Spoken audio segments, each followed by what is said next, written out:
Okay, where's this book at? Where's this book? There is the book. Yeah, baby. Here we go. Where's the most current book? I think this is it. I need to get my shit together. Oh my God. Hey guys, this is Bruce. Welcome to ConvoCourses podcast. And this is live, unscripted. I might cut it up later in editing, but what you're seeing right here is absolutely live. And before I get started, you guys should know I have a free book. I've been writing like crazy. Like all I've been doing for the last 2 years is writing. And so I'm just taking all my knowledge, everything, my experience, writing it all down, and then putting it out there in a format that's readable, that's understandable. And my hope is to educate people, as many people as possible, mostly on GRC, which is governance, risk, and compliance. It's a different branch of cybersecurity that a lot of people just don't know about. And so that's my niche. That's kind of what I talk about. So right now, there's a book that's going to tell you how to do a cybersecurity program using what's called the NIST cybersecurity framework. And so that book right now is free on Amazon KDP. You can download it. All I'm asking for is a review. Just go in there, download the book, and then go to your digital downloads or your digital orders, and then give me a review. The thing is, I give these books out all the time, about every other month or so. And every now and then I'll do bundles. I'll give out free codes for audio books. All my books have audio books. Like this one doesn't just yet because I just released it, but an audio book is going to be soon to follow. And if you're interested in this book, if you're kind of wondering like what's in it, I'm going to kind of go through it a little bit right here. So what I did was just thinking about what people need. And a lot of times organizations I've been to, whether they're public sector or private sector, a lot of times they are lacking in cybersecurity program department. It's really one of the things that organizations lack the most. And what I mean by a program, let me switch my screen over here. I don't know if you guys can see this on TikTok. Yeah. So what I mean by a program is it's a process that an organization has to manage their security, and that's also known as GRC. It's not super technical, but there is a need to know something about IT. So here's all the chapters, and it's just introduction to NIST cybersecurity framework, how to build a cybersecurity program, implementing protective measures. It's kind of going through each one of the categories and subject matter of the NIST CSF. So it's how to implement the NIST CSF within your organization from the perspective of somebody who's done this before. It's in plain English. It's straight to the point. It's not a lot of fluff. It's just going straight to the point. And the best thing about it, in my opinion, of this book is that I give you a bunch of templates that are in this book, but also downloadables that are in this book. These are samples. There's another website that you can go to that has a bunch of downloads, like more than you're going to be able to use. And the reason why I do this is to give you an idea of like what it should look like. If you happen to be somebody who's developing one of these policies or programs, this is a sample guide to say, okay, how do I do this? And you can just look at this. You're not going to copy this verbatim, but what you're going to do is say, okay, let me get an example of the wording. And then you'll make your own wording that's based off of whatever organization you're in. So that's all it's doing, is giving you like a kind of taste test so that you can make your own. So you can build on your own stuff. So that's the idea behind this whole thing. But within the book, it's breaking down like the why.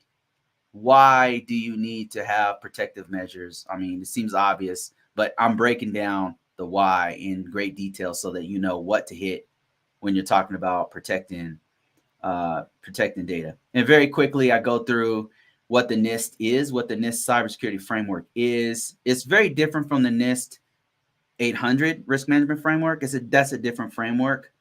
And so, yeah, if you're interested in this, Link in description below. It takes you straight to the book. Also, if you happen to be watching me on TikTok or whatever, then it's also there. Download the book. It's for free. You know, if nothing else, when you download it, it helps me in the algorithm for Amazon. If you don't feel like actually leaving a review, just downloading itself is really helpful to me. If you think my content's helpful, maybe you don't have a need for this book. You know, you're not really into this. Maybe you do something else, IT, something else. But if you just download it, that's actually, that helps me out quite a bit. So go ahead and download it, and let's get into this. I'm going to answer any questions that you guys have, any questions whatsoever. I'm on TikTok, I'm on Facebook, I'm on LinkedIn, I'm on YouTube. Any questions, you know what? It's open topics. Anything you want to talk about, I'll talk about it live. There's no filters. There's no, I'm not editing this. Maybe later I'll go back and edit it. But right now, it's open topics. Okay, I've got some people on TikTok asking and interacting with me. I'm going to go through you guys' questions before it gets crazy in TikTok. Cyber Assured. How you doing, Cyber Assured? I think you have a website, right? He says, is it better to go deep or cast wide net, cloud agnostic, or niching down on one? In my opinion, in my career, I think it's better in the beginning. You want to cast a wide net because you need to understand everything. I would say go broad in the beginning, like a fractal. Like fractals, if you've ever seen a fractal where it's like it starts off really far away and it gives a big picture of what it is, right? The fractal. And then as you go into it, it starts to go into all these different details. That's what I think you should do, like an aperture. Start wide if you're in the beginning of your career. If you're just starting out, start wide as possible. Learn about IP addressing, learn about networking, learn about a little bit about cloud stuff, learn a little bit about programming, like get a little bit of pieces, taste test each part. And the reason I say that wide in the beginning is because you don't really know what you want just yet. You might want to go into cryptography. You might want to go into GRC. You might want to go into hacking. You don't know yet. Taste test everything. And then start to narrow it down. Like, let's say you like, okay, I want to do pen testing. Narrow it down and get into pen testing. Then start going into pen testing and start doing certifications for pen testing. Start doing more education. Learn the tools and the tricks of the trade and all of the keywords that go into pen testing. You know, learn about ethical hacking. Learn about Kali Linux. Learn about scripting languages like Python. Start niching down. So niching down is really how you make the money. The money is really in niching down, is what I've noticed in this field. If you're very broad, I'm not saying you can't make money with broad, because actually managers are usually pretty broad and they make money. So you can go broad and remain that way. But I think that your bread and butter is going to be in niching down, because not everybody is going to win over that director position or a CEO position. Because once you start to get up in the levels, it gets a little political, and it's not really about your skill so much as about your what's on paper, and then how you speak to people, and like it gets a little political as you go up the chain, you know. So, and those guys tend to be very broad. But the thing is, the higher you go up, you're expected to be broad and deep. So that's just my 2 cents. Let me go over to LinkedIn. Okay, so Mr. Perez says, do you think that, and thank you for your question, do you think that reporting your fellow coworkers is the most effective way to reducing cyber risk, or do you think it creates more enemies due to animosity? Mr. Perez, I would really think it depends on a couple things. On your role, where your role is, and what your position is, and what environment you're in, and then what's the situation. Let me explain. So I'll give you 2 specific examples. I worked in a SCIF type environment. Like, what SCIF means, like it's a secret compartmentalized facility, and you have top secret SCI data. This is nothing to trifle with. So if something is lost or somebody's doing something they're not supposed to do, if you don't report it, you can go to jail. So, I mean, report that shit. who cares about enemies? I mean, you want to have enemies on the outside of jail or on the inside of jail. So if I would say, if you're dealing with classified information and shit like that, man, just report it, man. Don't even mess around with that. If you happen to be in it, like I worked in a private sector, I worked at Verizon, and we were consultants, and there was a time like there if something would happen, I'm not going to give you specific examples. I'm just making stuff up. But if something happened and it was something that I knew wasn't going to hurt a client, or it was just something, just a little thing, I would just talk to the person and say, hey, man, like I think you should be doing X, Y, and Z. Right. And then they would explain to me, well, no, they've been there 15 years. And like, well, here's why I don't do that, and then I'll be like, okay. And then it's up to me to report it or whatever. So I think that those two different, use your best judgment, but it should be based off of the environment and what's going on. Risk management in all things. So the level of risk dictates what your actions are going to be. In the SCIF example I gave you, where you're dealing with classified top secret information, compartmentalized and all that stuff, the risk is very high. If somebody's doing something they're not supposed to do, and I'm going to give you an example of like, it's going to freak you out, but somebody's doing something they're not supposed to do in the SCIF, like you should just tell, period. Tell whoever, like immediately. That said, let me give you a specific example of why you should tell. I was at a SCIF. I'm not going to give you, I don't know how much of this is like I can talk about or whatever. I don't think it's going to get anybody in trouble. I mean, it's been a long time ago, but I was in a SCIF, and there was this dude who, he was a new dude, and I don't know how to put this in a story form. Like, okay, so this dude was taking classified information, scanning it in the digital form, and then sending it to our ops, the opposition. And he was a sympathizer with the ops. I don't know why he did this, especially as a cybersecurity guy on a Department of Defense network, because they watch everything. I mean, they see everything. The stuff that people are scared that the government's doing in the civilian world, they do it in the DoD. Like there's nothing, if you're on a DoD network, there's nothing they don't see.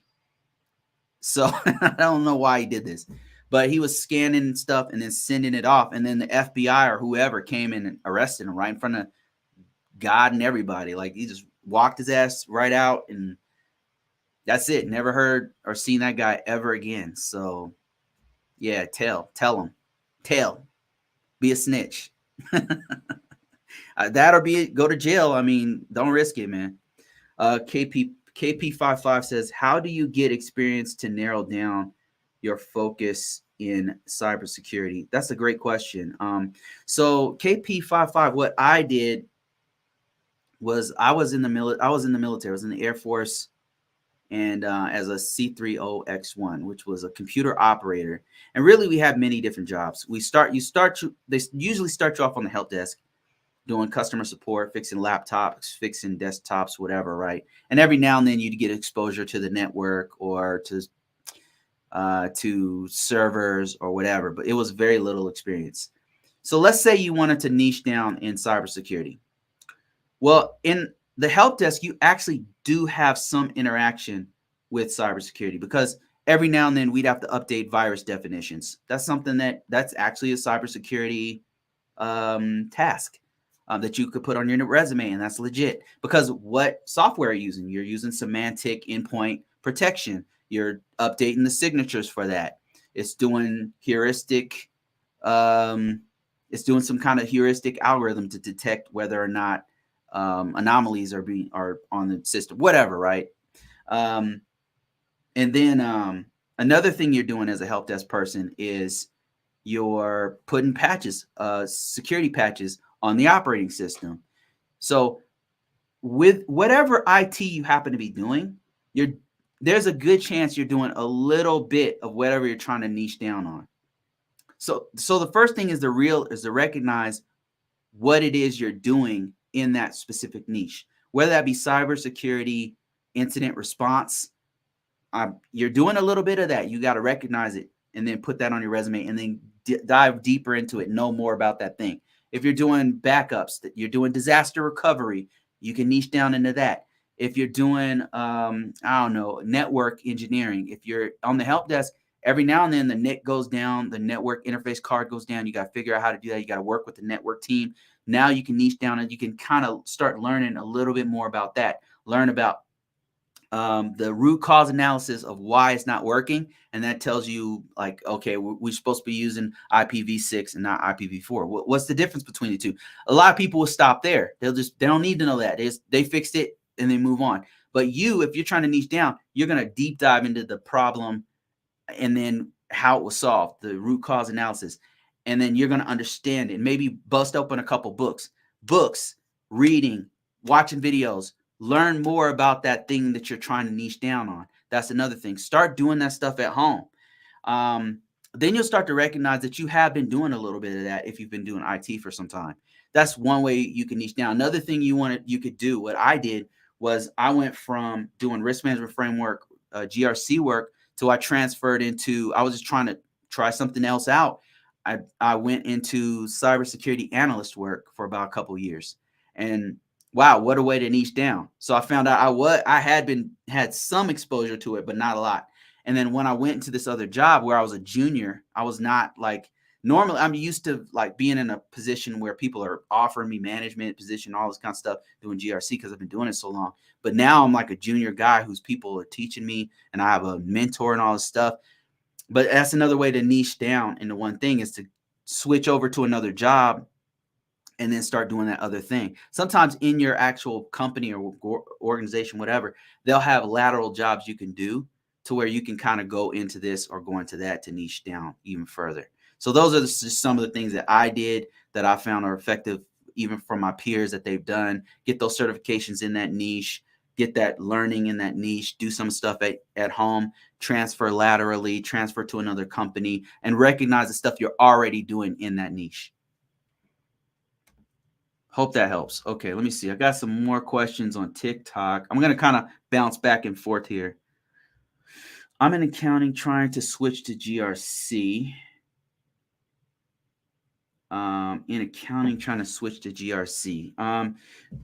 The good news is if you happen to be in finance of any sort, there's a real nice way to go to transition into cybersecurity, because the financial sector has a huge need for cybersecurity people.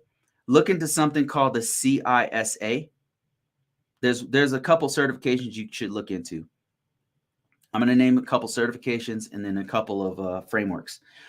So certifications: CISA, CRISC, and CISM. All of these talk about auditing, and they're really good for auditing financial systems. And there's a lot of crossover between financial systems and cybersecurity. Some of the auditing, the ideas behind auditing, some of the concepts of auditing are very similar to, I think even cybersecurity might have borrowed a lot of the concepts from auditing from the financial sector, because the financial sector has been around for thousands of years, where cybersecurity is pretty new by comparison. So that's one thing you should look into. Frameworks. Type in cybersecurity frameworks and type in SOX, Sarbanes-Oxley, SOX. Another one is called PCI DSS. Both of these are very important to financial sectors because they are protecting the financial information and the financial the fiduciary responsibilities of the company by protecting the security of the systems. They have things that are specifically designed to protect people's financial information. So look into those things. If you're trying to get into this, just like look into it. I'm not telling you to like do it. I'm telling you like look into it to see if that's something you want to do in the beginning. But there is a smooth transition from financial sector over to cybersecurity. And those are two of the things. There's two areas that you can look into to kind of look into that. Let me see if I can find some other good questions here. What is an entry-level position in cybersecurity? So if you're looking for an entry-level position in the cybersecurity. They do exist, but they're expecting you to know some stuff. And it's kind of deceptive because when they say entry level in cybersecurity, cybersecurity is a niche of information technology. That said, they're expecting you to know IT in general, and they're usually expecting you to have about a year or two of experience, but they're saying, oh, it's entry level. So it's very deceptive. That said, you can find stuff with no experience, but it's hard to find because remember, cybersecurity is a niche of IT. It's like if somebody said, I want an entry level surgeon job. You know what I mean? Like an entry level, they exist. Like there's an entry level surgeon job, but if you're a surgeon, you're expected to know, like have X many years of basic biology or basic doctoring, whatever the hell. I don't know what the hell's called. It's not. That's not my. But so it's cybersecurity is unique in that way. I'm not saying you can't. Maybe that's a poor analogy because you can find entry level, like with no experience cybersecurity jobs. They do exist, but they're expecting you always to know something. To find it, what you would do is go on LinkedIn is a good site to do, and then type in cybersecurity entry level. You'll find them, but then you want to take it a step further and filter on if you have no experience, no degree, no certification. There's a filter that will allow you to find those jobs. You can find them on LinkedIn, on Indeed, on Monster.com, and on Dice. I don't know if I already said that, but those are all the places that you can go look for those jobs. They do exist. They're just hard to find. They're very competitive, kind of like remote jobs. They're there, but they're just very competitive. You can't just give up after 15 times trying.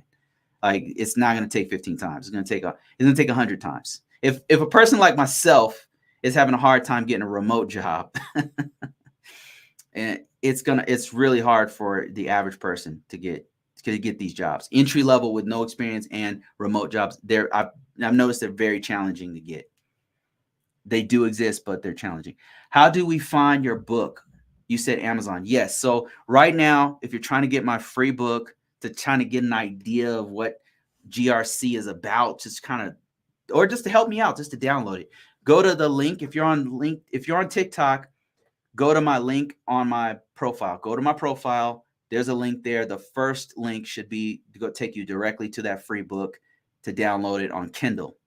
And then if you happen to be on YouTube or Facebook or LinkedIn or whatever, it'll be in the description. The link goes directly there. You can download it, take a look at it, whatever, Give me a 2, give me a 3, give me a 4. A 5 would be best. I mean, that's like a high 5. Bruce, thanks for these lives. That would help me out a lot. So I really appreciate anybody who's helped me with that over the years. It's making me into a legit author, and that's something I've always wanted to do. So you guys are actually fulfilling a young black man's dreams. All right. Book name is I've got it here on my screen here. Let me show you guys once again, so you know what the title is and what it looks like. But it's best thing is just to go straight on that link. It's Cybersecurity Program and Policy Using Cybersecurity Framework, and kind of a mouthful of a name, but there it is right there. And exactly what I'm saying, the title is the subject matter, and it's going to walk you through what is the NIST CSF and how do you use it to build a cybersecurity program, policies. And the best thing about it, this book, in my opinion, is all built around actual downloadables that you get on the site that's in the book, but also the book has appendix that will give you examples of what an access control policy looks like, what an incident response policy might look like, what kinds of things might you put in there if you were designing one, and that'll help. My focus has been on people who are getting into this for the first time, because I remember the first time I did GRC stuff, I was so lost. I'm like, man, they just kind of threw me in there and they were like, okay, go ahead and do it. And I had so many questions, and essentially I had to go to the government.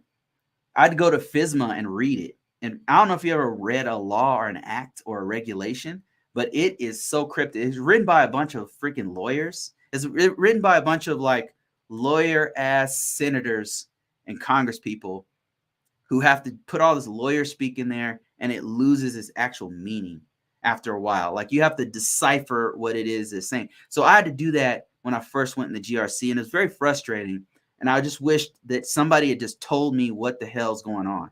If they just sat down and said, okay, Bruce, here's what this means. Here's what's going on. Here's the big picture. You have an organization. They have to protect this asset. An asset is an important information or system. This system's important because it manages people's accounts. Here's the level of protection. Here's how we're going to protect it. Here's a firewall.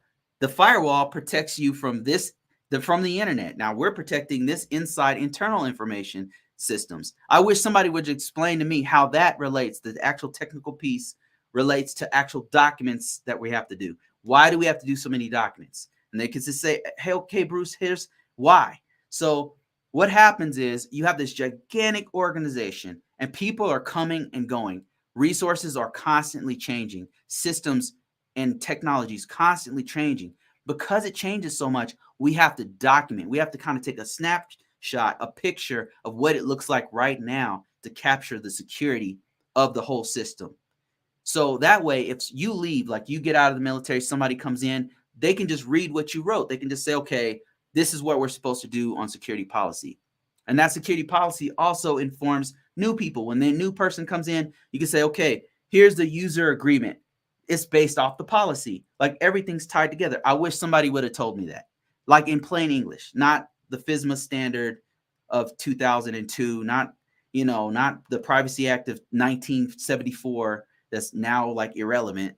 Like I just wish somebody would just break it all down and explain why, like a person, not like a lawyer.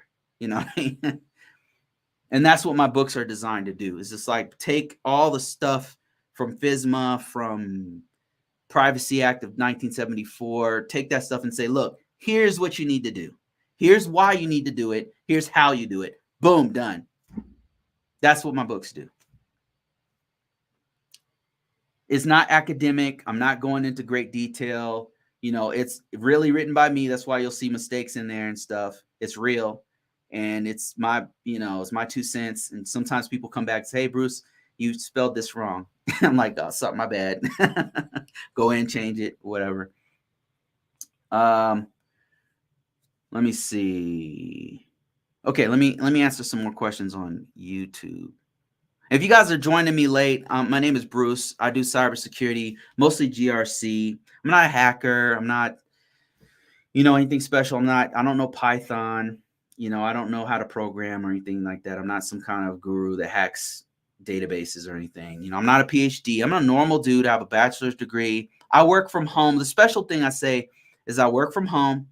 I make 6 figures, and I'm teaching other people how to do this too. And in a way that's plain English in layman's terms. And I'm telling you, if I can do it, a poor kid from the real hood can do this and live this kind of lifestyle.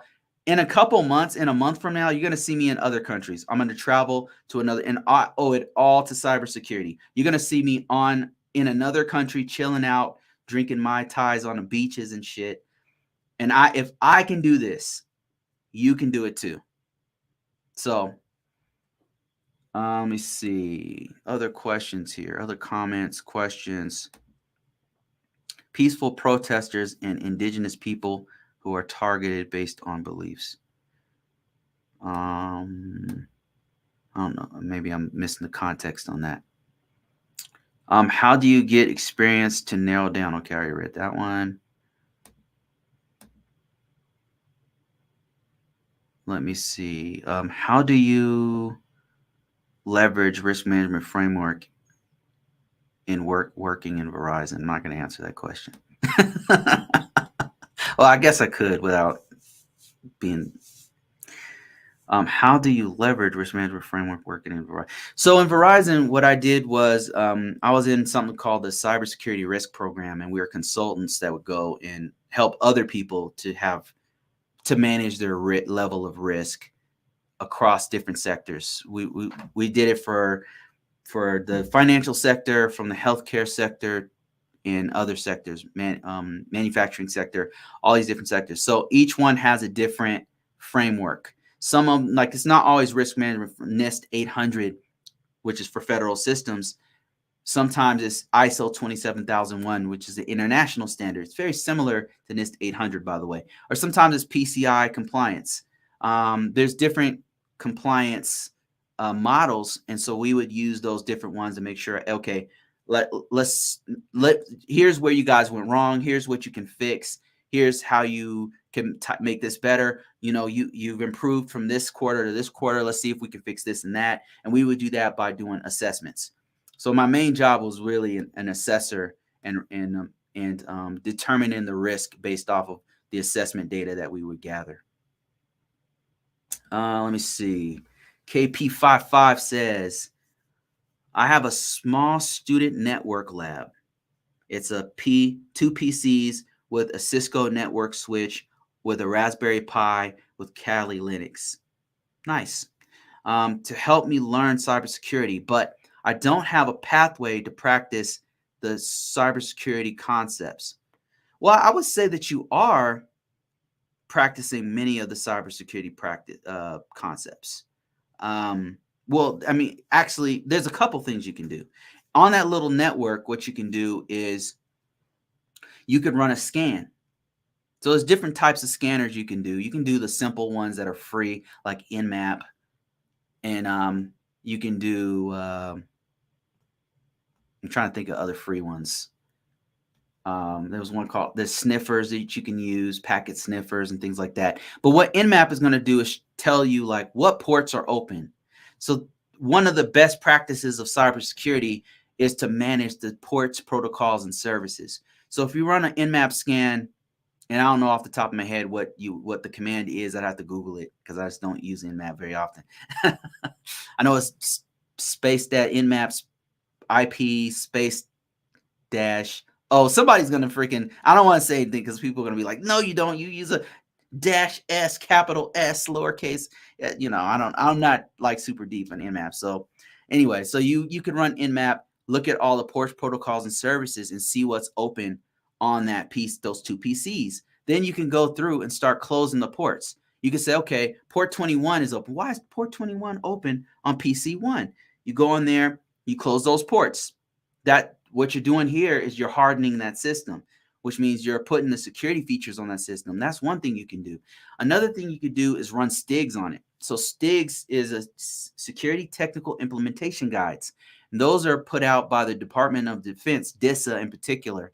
And this free, like you can literally download that. Let's say PC1 has Windows 2011 on it. So you can go to the STIGs, and I don't know if the STIGs have Windows 11 just yet. I know they have 10 for sure. But you can go out there, download the STIGs, learn how to use STIG Viewer, learn how to use. So these are all security concepts that will help you out that you can literally put on your resume, by the way. And you have to figure it out. This is your show. There's tons of resources on how to do this. Download the STIGs, the STIG Viewer, figure out where the STIG, what needs to be put on there. If you were to secure the system for the Department of Defense or for federal systems, these are the federal guidelines to how you do that. That's one thing you can do. Another thing you can do is go through and do basic things like make sure that they have username and passwords on them. Make sure that you can do a scanner, run a scanner that will detect whether or not that you could do a brute force attack on the accounts that are on that system. So there's a ton of security things that you can do on your tiny little network.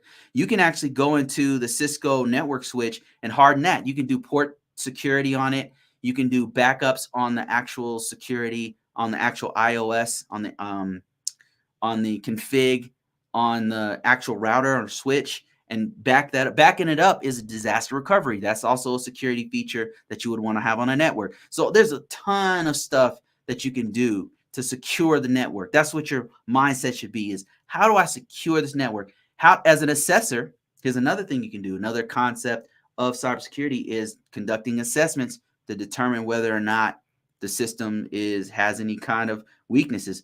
Run an assessment using a scanner. You can get Nessus. Nessus is a scanner, a very high level, industrial level, enterprise level scanner for free. I think they give you like a 14-day trial. You can download it, put it on your little network, do a scan, it'll tell you, it'll break down all the vulnerabilities. Then you can kind of go through each one of the vulnerabilities of the systems that it detected and say, okay, how can I secure this?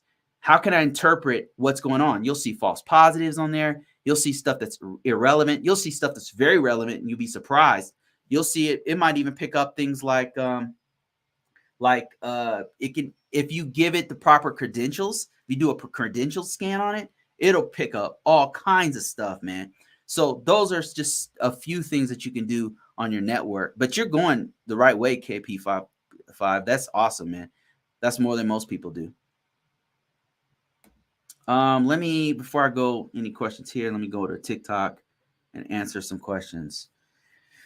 Geek says, I'm going to WGU to get my computer science and bachelor's degree. Computer science, bachelor's degree, and master's in cybersecurity. How beneficial is this if I want to become a software security architect? That's incredible. That's really great, Geek. It's a really great start. A degree, I know people crap on degrees all the time and say, oh, you don't need a degree, whatever. Let me tell you something. So a degree is going to open up a lot of doors. The reason why is because in the market right now, and it's been like this for the past decade, a lot of times these organizations, your Northrop Grumman, your Googles, your name a company, they get these gigantic contracts with each other, B2B, and with the government, with governments all over the world, actually. A good portion of their money comes from these gigantic B2B contracts that they have. In the contract, normally they're looking for people with a certain level of education and a certain level of experience. You're setting yourself up to win because you're checking off a couple boxes. You're checking off your degree box, but as you're in college, what I always encourage people to do is get as much experience as you can in college. In college, you actually will meet people that are already working at Northrop, already working at Lockheed, who are looking for people. Network with those people because they might already even work there. And then they'll say, hey, we got a job opening, whatever, right? And then you can actually ask them if they're already in the field. It's a great time to network and say, hey, how did you find this job? You'd be surprised. They'll be very open about helping you out to get a position somewhere else. Get your experience while you're in school. Another thing you can do is if you're on campus, which WGU is online, but if you happen to be on a campus, you can actually be a working student. A lot of times online accredited colleges will have programs that will allow you to do apprenticeships and internships. So that's another thing you can do. Get as much experience before you get your degree. Don't wait. Don't just be like, when I get my degree, I'm going to do X, Y, and Z. No, do it now. Look for a job or a position or some kind of way that you can get experience now. I would even say even freelance. Like, let's say you've been working at your degree for a year and you really know how to use Nmap. Like, for whatever reason, like you had a class, you really know how to use it. You might even want to do freelance work and say, look, I'll run an Nmap scan on your network and put it on, I don't know, Upwork or something. Get some type of freelance work with some company, some small company. Put your resume out right now. Start putting your resume out. Put your resume on LinkedIn, on Dice, on Monster right now. Now, if you're thinking, well, what can I put on there? I don't have experience. Well, for one thing, you're working on your bachelor's degree. You could put that on your resume. You already have skills, right? You already been messing with computers. Maybe you know how to build them. Maybe you know how to program already. Put that on that resume and then start actually applying. Start applying for apprenticeships, for jobs, for all that kind of stuff. You know, I'm not telling you to overdo it. Like, you'll probably already have a job or something. You probably only, maybe working all these extra hours or whatever. You got family, whatever. Try to work it in where you do these small little projects for organizations or for companies. Maybe even do it for free, because that free work you could put that on your resume, and that resume experience is money for the future. That's just a couple of ideas, man. Just take it with a grain of salt, but you're going in the right direction. So that's awesome. It will help you out quite a bit, by the way, everything you're doing. Okay, let me let me go ahead and answer some more questions on YouTube. Let me see. Jay says, how does a business system analyst transition into cybersecurity? A business system analyst. What do business system analysts do? Hold on, let me Google it real quick. Business system analysts do. Wait, what's their salary, first of all? Maybe you don't want to transition to this. Okay. That's median is pretty average. What do they do? Tasks.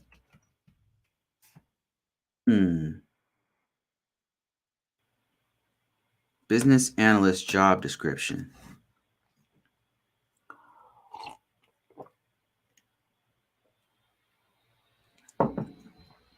A business analyst supports a company's efforts to ensure the business is running smoothly and effectively.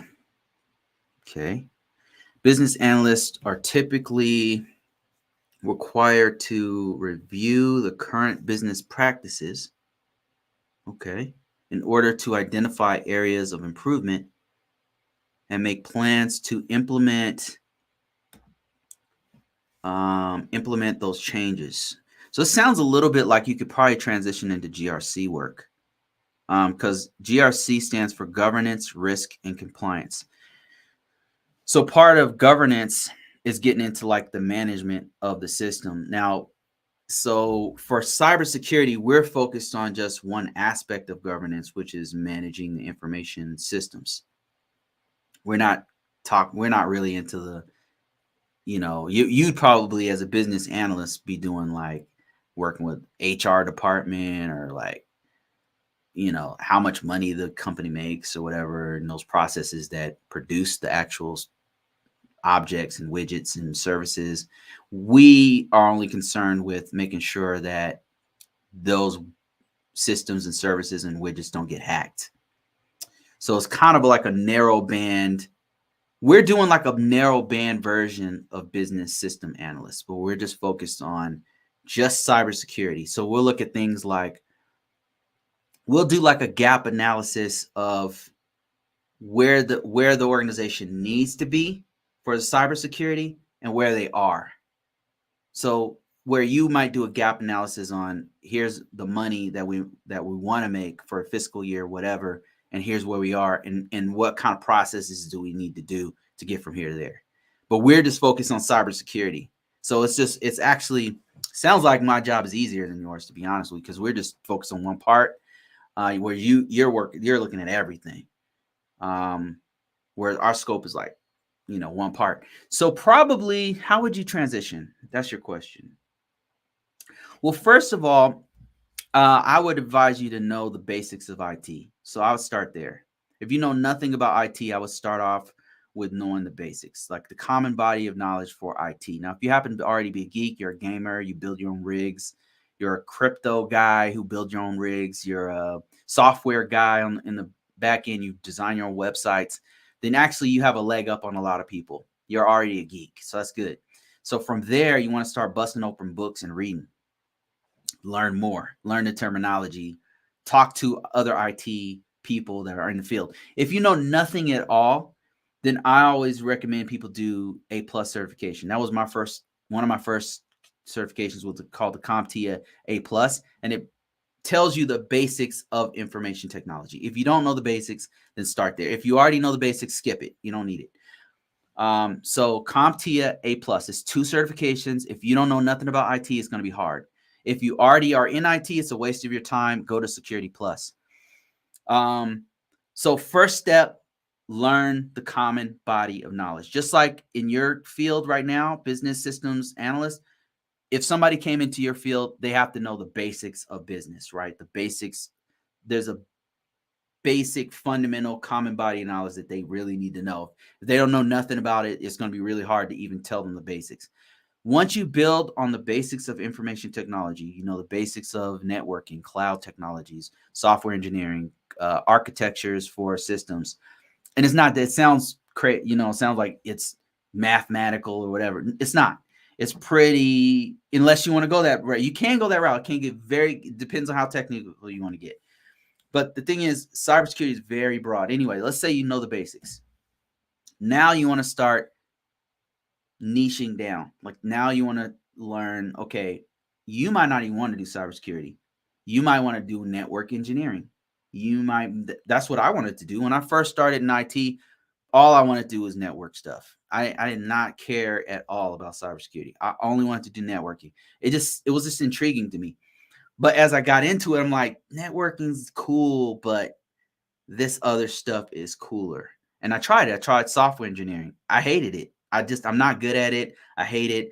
I could spend 3 months on some shit another dude could spend 3 minutes on and do 10 times better. I'm like, okay, this is not for me. So, you got to find your niche. First step, find your niche, get into IT, find your niche. And if you like cybersecurity, GRC will be perfect for you because you actually already know some of the fundamental concepts of the G in the GRC. You already know a little bit of governance and probably even some compliance. So you'll be able to build off what you already know, but start off with basic IT. Let me see. I got some stuff going on in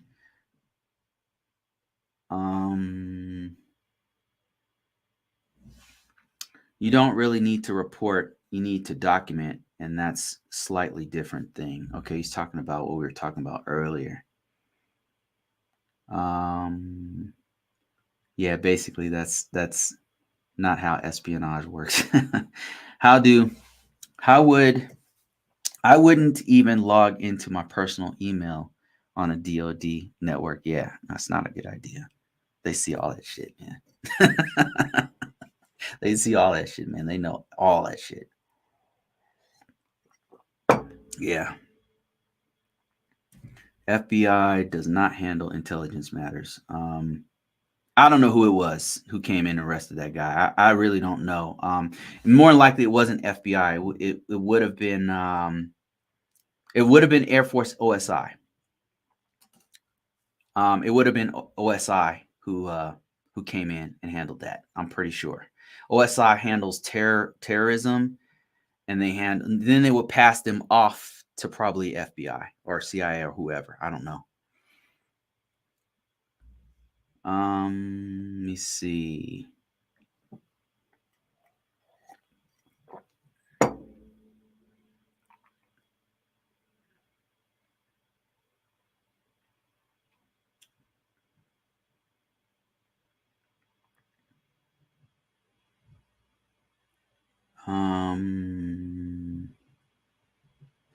Trying to join the conversation here. There's a lot of stuff going on here on TikTok, so I'm kind of just scrolling through.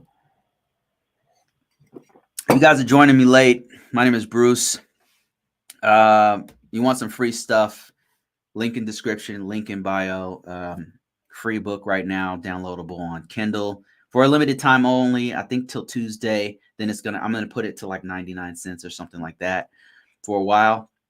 This is normally how I launch my books. I'll write a book and then I'll shop it out to people on my newsletter and say, hey guys, I got a free book. Or I'll just give them sometimes I just give them a PDF of it and say, hey, evaluate this. If there's anything wrong with it, let me know. And so those are my advanced readers. And then I'll put it out to everybody like I'm talking to you guys.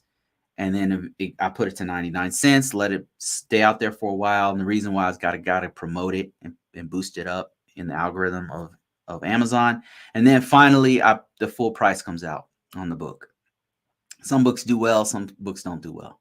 Depends on the market and what people want and if people like the book or not. But right now it's free, so go ahead and check it out. Do you think a data engineer with a cybersecurity degree can leverage that experience to find a job? Let me see. Can a data engineer? It depends on what do you do as a data engineer? Let me see. What does a data engineer do? Data. Before I say yes, engineer. I need to know what a data engineer. What do they do? What do they do. I don't know what a data engineer is. Data engineer work in a variety of settings, building systems that collect, manage, convert raw data into usable information that data scientists can use. Oh, so this is this like a data analyst? So they're converting probably this, some of the skills that you know might be able to be used in a seam, maybe, because you're using data from databases, right? You could probably go into database engineering pretty easily. There's a couple things like if you're collecting, managing, converting raw data, you you might be able to get into cloud technology and learn how the infrastructure, the back end of where the data you're pulling it from, the deep. So you might be able to get into DBA work, database engineering, and then what's the other one? A cloud engineering might, like, it's a whole different thing. Don't get me wrong. It's a whole different thing. But what I mean is you're pulling that raw data from somewhere. So if you learn the infrastructure from which you're pulling that data from, you might be able to build on top of the skills you already have, because now you can be a back-end developer and a back-end person maintaining the system, and then also convert the raw data that you're pulling from to give the scientist or whoever decision makers their reports or whatever. That I'm just throwing spitballing ideas, but it sounds like that'd be something you can do. You could go from a data engineer or a data analyst to DBA, and a little bit learning networking wouldn't hurt, because a lot of times, a database is usually on a network, so you could learn that, and then maybe some software engineering too.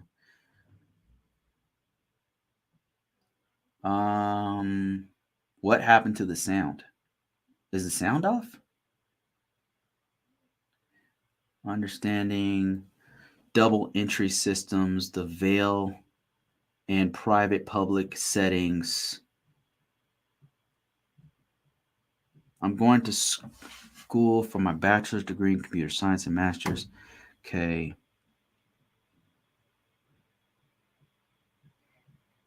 I'm a master's student in cybersecurity trying to get a remote internship. Can you please help? Yeah, okay, so here's the question. Let me see if I can answer this one. I don't know how useful this will be to anybody, but somebody said that they are a master's degree student who's trying to get in a remote internship, and can I please help? All right, so off the top of my head, it's going to be difficult to find it because the remote jobs already are hard to get. That said, it's not impossible, but most people just give up. They just give up. And I can see why, because even me with over 20 years of experience, it takes me a good part of 2 months to find a good remote job. I could find any average remote job pretty fast, but if I want a good one that's going to pay me something I want, that's going to take me a good couple months, man, or more. So what I would do is I would go to, as a matter of fact, let me just do it live. I don't want to lie to you. I'm on YouTube right now. I'm on Facebook. I'm on LinkedIn, so they'll be able to see my screen. I'm not going to switch it over on TikTok. I'm going to try to do this on Indeed. What I'm going to do is try to find a job, a remote internship job. I don't know if this is even possible, but we're going to find out together. Live. We're going to do it live. Okay, let's get rid of that. Let's do this. And right now I'm looking at Indeed, and I'm going to type in, what was the job? He said he wants a cybersecurity internship job. You know what? Let's just, first of all, what I would do is I'd look for any kind of IT job. I'd look for an IT internship job. Let's go broad first, and then we'll narrow it down, drill down. IT internship. Very, very broad. So let's look for that. Let's see what we can get. So that's pretty broad. So I don't know what these results are going to look like, but right now we're looking at 1,200 jobs, and I didn't specify a city or state, but right away, if you put a city or state in there, it's going to narrow it way down and kill that. All right. So first of all, I already found an internship for fall 2023. That's remote.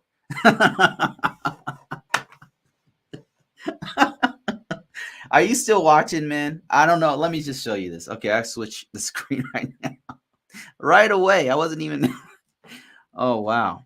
Look, man, all I did was went to LinkedIn. I went to Indeed.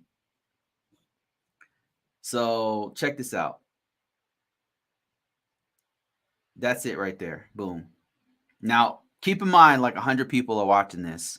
And so they're probably going to also jump on this one. But all I did was I went wide. I didn't put security. I didn't put cybersecurity. I just put IT internship. That's it. There's nothing, there's no filters in here. And the first thing that came up was this job right here. IT security intern, fall 2023. So that's now. Let's see. Monday through Friday, $30 to $36 an hour. Let's take a look at this job. There's the pay. It's an internship. Let's see how many people have already applied. Doesn't look like. Oh, yeah. A lot of reviews.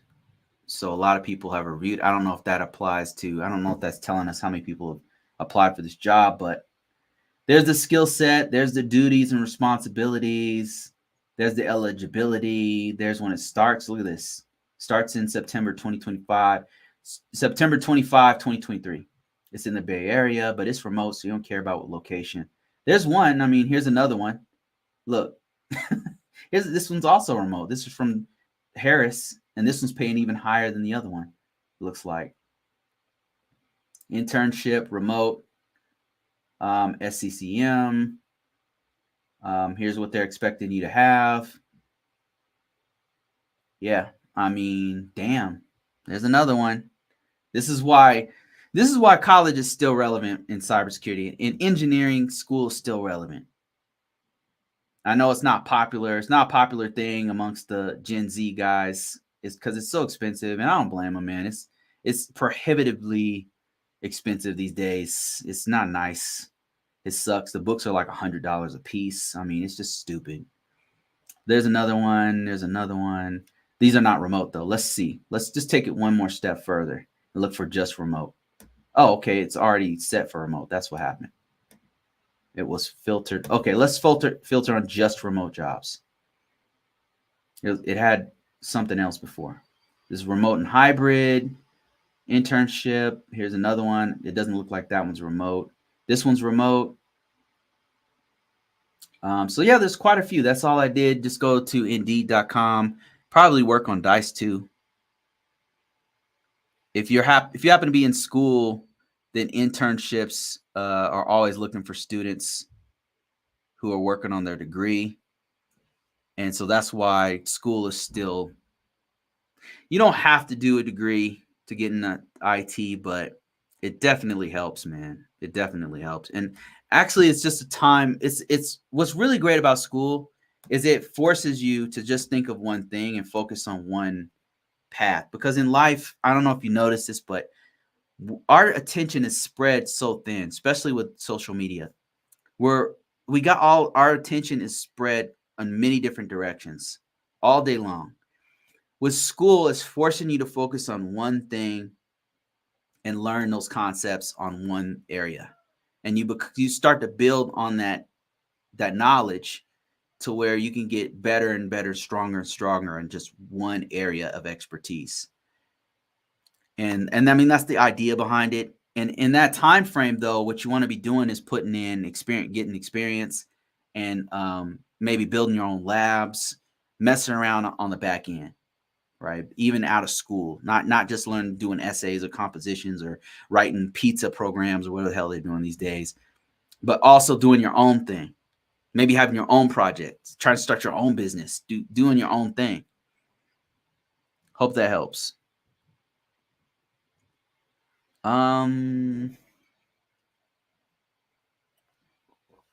Let me see.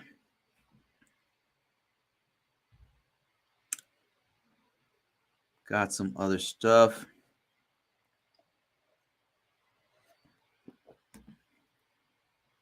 Justin Williams says, I learned more about NIST CSF via the Google cybersecurity certification than I did when I was studying Security Plus. It went into the NIST CSF deeper, in my opinion. Wow, that's pretty cool.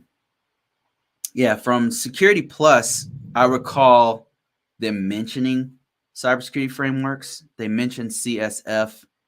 They might have mentioned risk management framework, but it was very, very high level, and it didn't really go into it. I don't know anything about the Google cybersecurity certification.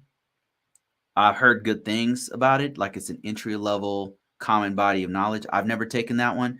Security Plus is special to me because I used to teach it. I took 2 different versions of it, and then I used to teach it for a while. And then CompTIA, some of my first certifications with CompTIA. So those ones I can speak on, but I'm only just getting introduced to Google's cybersecurity certifications. I've heard good things, including some hype where people like, you take the certification, boom, you make 100,000. I don't think that's true. I don't think that's true, but I do hear about people getting that certification and then getting a job, but not necessarily. I don't think it's true that you're gonna get an entry level $100,000 job. But then anything's possible. But yeah, thanks for that information, Justin. Justin's saying that he took the Google cybersecurity certification, and it went into the NIST CSF. And if you didn't know, NIST CSF is a framework, and a framework is just a set of rules and standards for best practices for security. And so this one is specifically, it was designed by the public and private sector, the government, parts of the government and the private sector came together and said, look, let's make something to protect the critical infrastructure, because at the time, state-sponsored hackers started attacking pipelines and going after schools and going after hospitals and going after like supply lines and stuff. And that's kind of what's been happening. So they made this comprehensive breakdown of how you can protect your organization. It's not just for the federal government, it's for any organization. And the way they design it, the real cool thing about the NIST CSF, the cybersecurity framework, is that it's breaking down critical functions that you need in every organization. What they do is say, okay, the first thing you need to do is identify all your assets. Identify your business. What business are you in? Identify all those things. Identify what risks you have based off of threats. Identify threats that are out there that might attack you, because there's certain threats that are more relevant to healthcare than they are to the financial sector, for example. Financial gets hacked on certain things that healthcare doesn't have to worry about, and vice versa. So that's it. They get attacked on everything, but there's certain attacks that hit them. So when you're identifying in this CSF, that's one of the things you're identifying is what are our threats, what risks are attacking our sector. And then you're going to protect those things. Now that you've identified it, now you're going to protect those things. How do you protect it? You're going to do things like, okay, what level of encryption do we need? What parts of our system do we need encryption on? Do we have things like access controls? Do we have auditing that's enabled on our systems? How do we implement those things? Do we have documentation to back that stuff up? Do we have an overall security policy that lets people know and documents everything we're doing? Do we have GRC in general? So now that you've identified the threats, you've identified the things you need to protect your assets. Now you're protecting them. Now the next thing is, how do we respond? What's our incident response plan? If something happens to our organization, what are we going to do? So that's just having a plan of action. What are we going to do? First step, second step, how are we going to get rid of that virus if there's a virus in our system? What do we do if there's a denial of service attack? What if we do if there's an insider threat? Like in the story I told you about, somebody took some secret information and then sent it to, the ops. So what do we do if that happens, right? And then the last thing that it talks about is recovery. If we not only are we going to be ready, but if we actually get hit and we have an impact, how are we going to recover? That's your data backups. How we tested our data backups? Are we sure that we can bring up those data backups after we've backed those things up? Can we restore them? And then do we need an alternate site? So those are all the things, that basic things that an organization needs to have. And they have like a tiered structure of how you implement those things, meaning there's different levels of there's different levels of effort whenever you're implementing those security features. So on the beginning phases, there might be, all we've done is acknowledged that we have these important systems and where they are, and now we have a plan to protect those, and then that's it. It's written down, but that's it. That's the first tier. Like, we've done the bare ass minimum. And then it goes all the way to the fourth tier, where you've done way beyond the bare ass minimum. You've always improving. You have a training program that's in place. You are always looking for how we can make the training program better to make sure everybody in the field. So there's different levels of effort. That's another thing that NIST CSF talks about.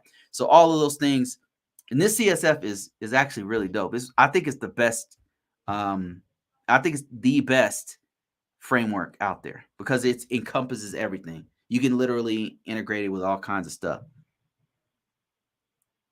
Let me see. Another question. Go to TikTok. Somebody said, okay, let me go to the bottom. I've got so many questions and stuff going on with TikTok. I'm just going to go to the bottom and start reading. FPG says assignment, or there's a whole conversation going. I'm like in the middle of it, so that's why I'm not reading that stuff, because I don't know what the conversation is. But something's happening in there on TikTok. What's GRC job description? Okay, so there's something I can answer. This is a very fine line and defined thing that is a straight up question. So GRC, first of all, stands for governance, risk, and compliance. That's a very broad statement. So governance is dealing with like management of information systems, making sure that you have things like security policies are in place and they're implemented effectively, and the decision makers know the level of risk that they're dealing with. And that integrates into risk. Risk is doing things like assessments, making sure you identify what risk and vulnerabilities you have in your environment, and then how you're going to deal with it. That's risk. In a nutshell, there's a lot more to that. Managing the risk frameworks, all that kind of stuff go into the risk category. And those are managed by the governance piece. And then you got compliance. That's making sure that your organization is compliant. If, let's say, Walmart has to be compliant with something like PCI DSS, which means protection of credit card information. You might have Northrop Grumman, if they have a contract with NSA, they would have to be compliant with a certain variant of NIST 800 that's protecting intelligence information.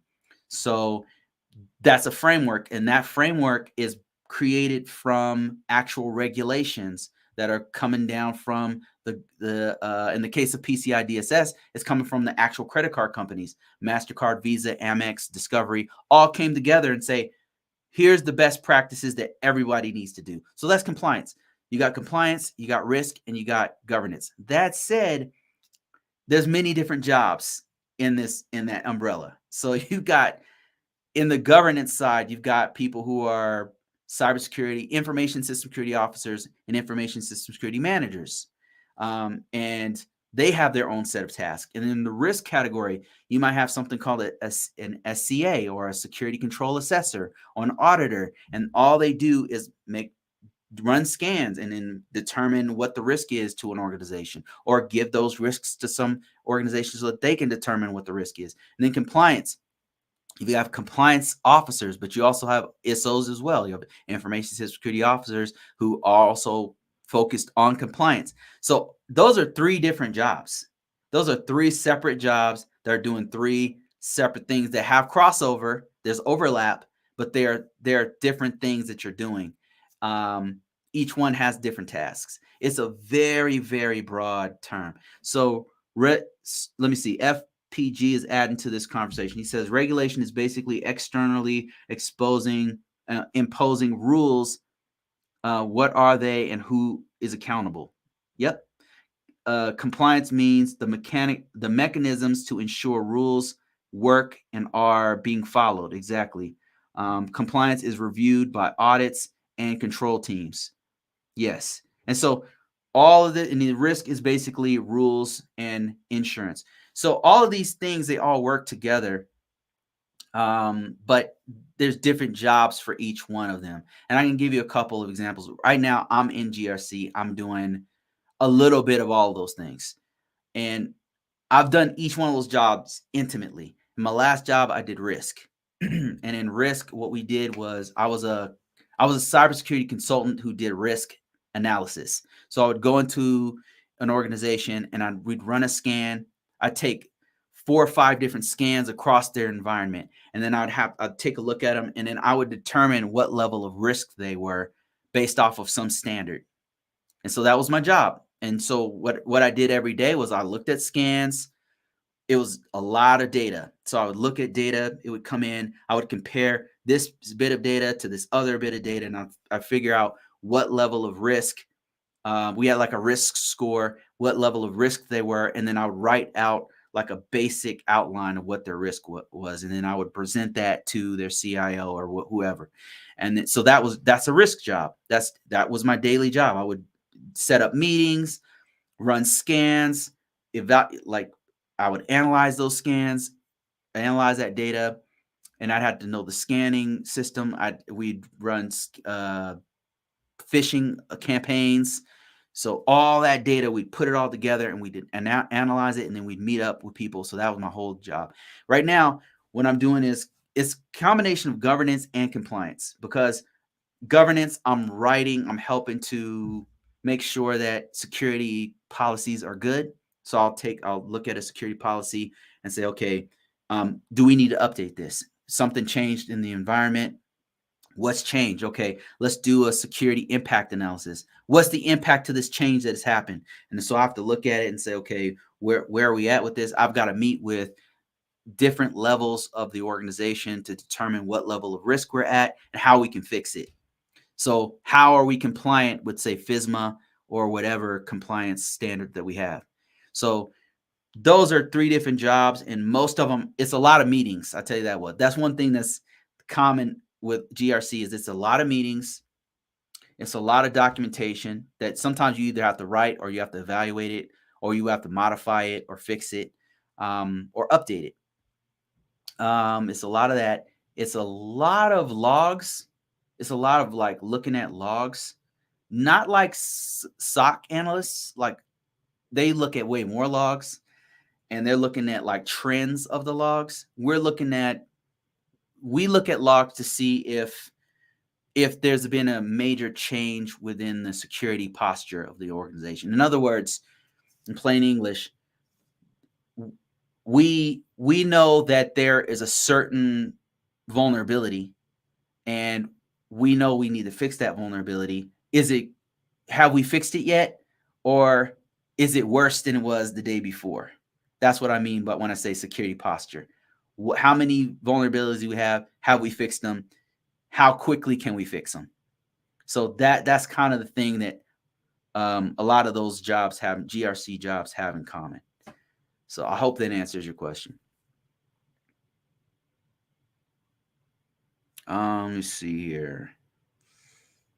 Got a lot of questions and comments and stuff going on YouTube.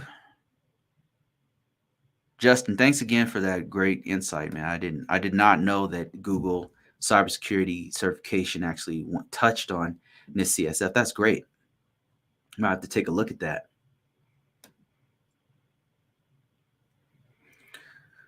GRC stands for Governance, Risk, and Compliance. Governance, Risk, and Compliance. And FPG goes into great detail in the comments about what each one is.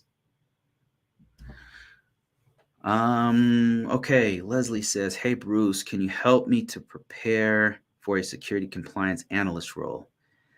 I sure could. That's my specialty. Security compliance is my specialty. What framework are you doing? I can give you a couple resources right now.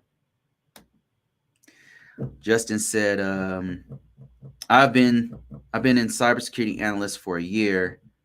I took it to fill in the gaps. How you like it? How you like cybersecurity analyst work? I really liked it. It was really fun.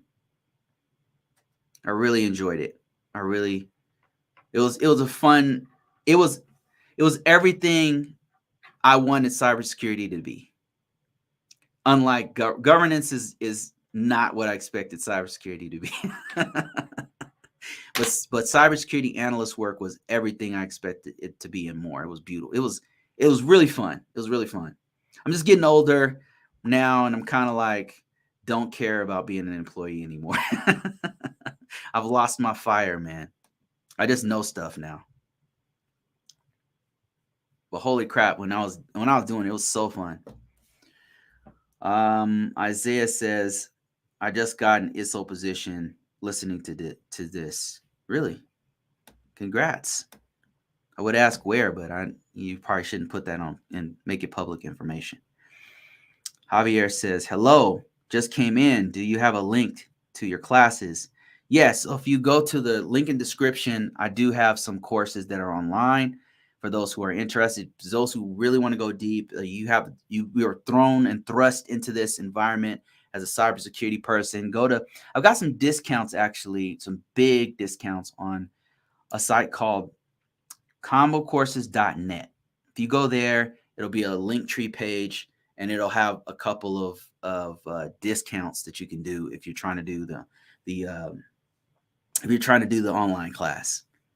And it's just me talking about, like, going in greater detail about the NIST 800. If that happens to be, not everybody does NIST 800, I know, but that's the thing I know the most. So I just did a whole 8-hour course. It's an 8-hour course with a downloadable book.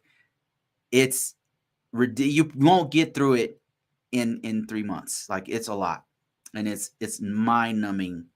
At least it's so much stuff. So but the thing is, if you happen to be in a role where you're doing ISO 20, you're doing NIST 800 stuff, really need to understand it. You're in a position where it's just very stressful, and people are saying things, you don't understand it. You don't understand what you're supposed to do, because that's what happened to me when I first got into it, and it was brutal. So that's why I did the class. That's why I write the books, because I don't want you to go through what I went through.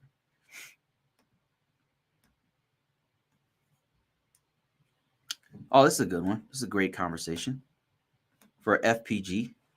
What do you think about this one, FPG? Listen. So Javier on Facebook, on YouTube asked how AI fits into cybersecurity. What do you think about this one, FPG? FPG is on TikTok. Looks like a cybersecurity guy. So I want to get his opinion. I want to get some. If you're a cybersecurity person, what is your opinion on this one? How does AI, artificial intelligence, fit into cybersecurity? And while you guys are putting together your thoughts, let me say mine. So it just came out. AI has been around for actually a long time. It's been out there for over a decade, but it's gotten to a point where everyone's using it, and it's being implemented into every aspect of our lives. It's being implemented in search algorithms. It's really already been in search algorithm in some way, shape, or form. It's already been in algorithms that show you stuff, like on Netflix. I think their back end has some sort of simple AI. If you play games, some of the NPCs have some sort of a simple AI. Everything, your phone has simple AI. Basically, it's been in the back end, but now this generative generation of AI is a kind of a different level, and all of us notice it. It's like it can understand English, or it can understand Spanish, it can understand Chinese, it can understand Japanese, and make sense and meaning out of the words that is putting together. My take on it it's going to change the entire landscape. It already is starting to.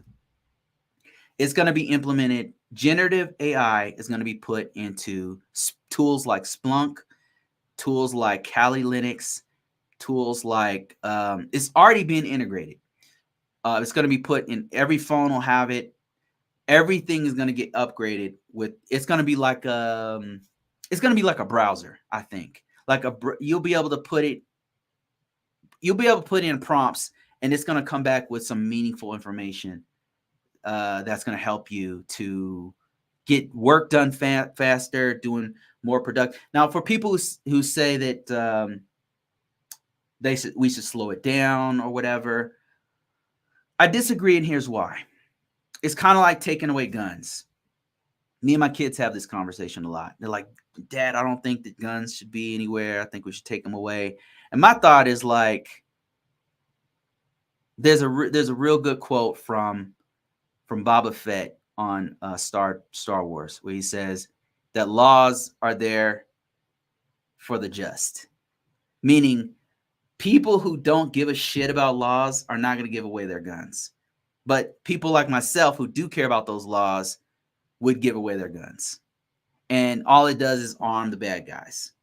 So I don't think you should take away AI. Like, I don't think there's a way out of it. Like, it's done. Like, it's a done deal. You can't take away. You're not going to get guns out and everybody suddenly going to sing Kumbaya. That's not going to happen in America. In the United States of America, is not going to happen. I know that, politically we're on all sides of the spectrum here, but AI is not going nowhere. It's going to get progressively smarter. The best thing we can do is lean in and learn it. That's what I think. Because even if we say, okay, we're going to stop using AI, we're going to slow it down. You think criminal hackers are going to not use AI? Are you out of your mind? They're using it right now. It's already being used. There's already cases of people using AI to copy a kid's voice to extort money from the kid's parents. Their kid is at school. Imagine this. Your kid is at school, and then you get a call from your kid crying, saying, Dad, Mom, can you help me? They have me. They have me. Click. And then somebody else calls you and says, hey, I got your daughter. I've got your kid. We wire us $100,000 at this time and date, and you'll get your kid back. Right? This actually happened. What I'm telling you literally happened. And what the criminal hackers did was they used an AI to copy this kid's voice. And then they made the AI say whatever it wanted, and then had it call the mother to extort money. This is terrifying, but this literally happened. And they extorted money out of the parents. AI is already being used. So we have to lean in. As IT people, as cybersecurity people, we have to lean into it. We have to learn it as quickly as possible and integrate it into tools, because it's an arms race at this point. Okay, let me read some people's comments on this. I asked you guys, what did you think about artificial intelligence and what's its role? Where does it fit into cybersecurity? And FPG says, artificial intelligence is not a real thing. It's basically a way to hide remote work. I disagree. For example, web translate features often hire foreign workers to literally translate them. Yeah, basically it's improvisation. He goes on to say it's a structured system of templates and skill to modify. So I guess he has a different definition of what artificial intelligence is. But let me see who else has a comment on what we're talking about here. The AI scams are crazy. They're crazy, bro. What about the AI girlfriends? I don't know, man. I don't have a comment on that. I don't have nothing to say about that. I don't think it's good. Let me see. I'm reading more comments from people talking about AI.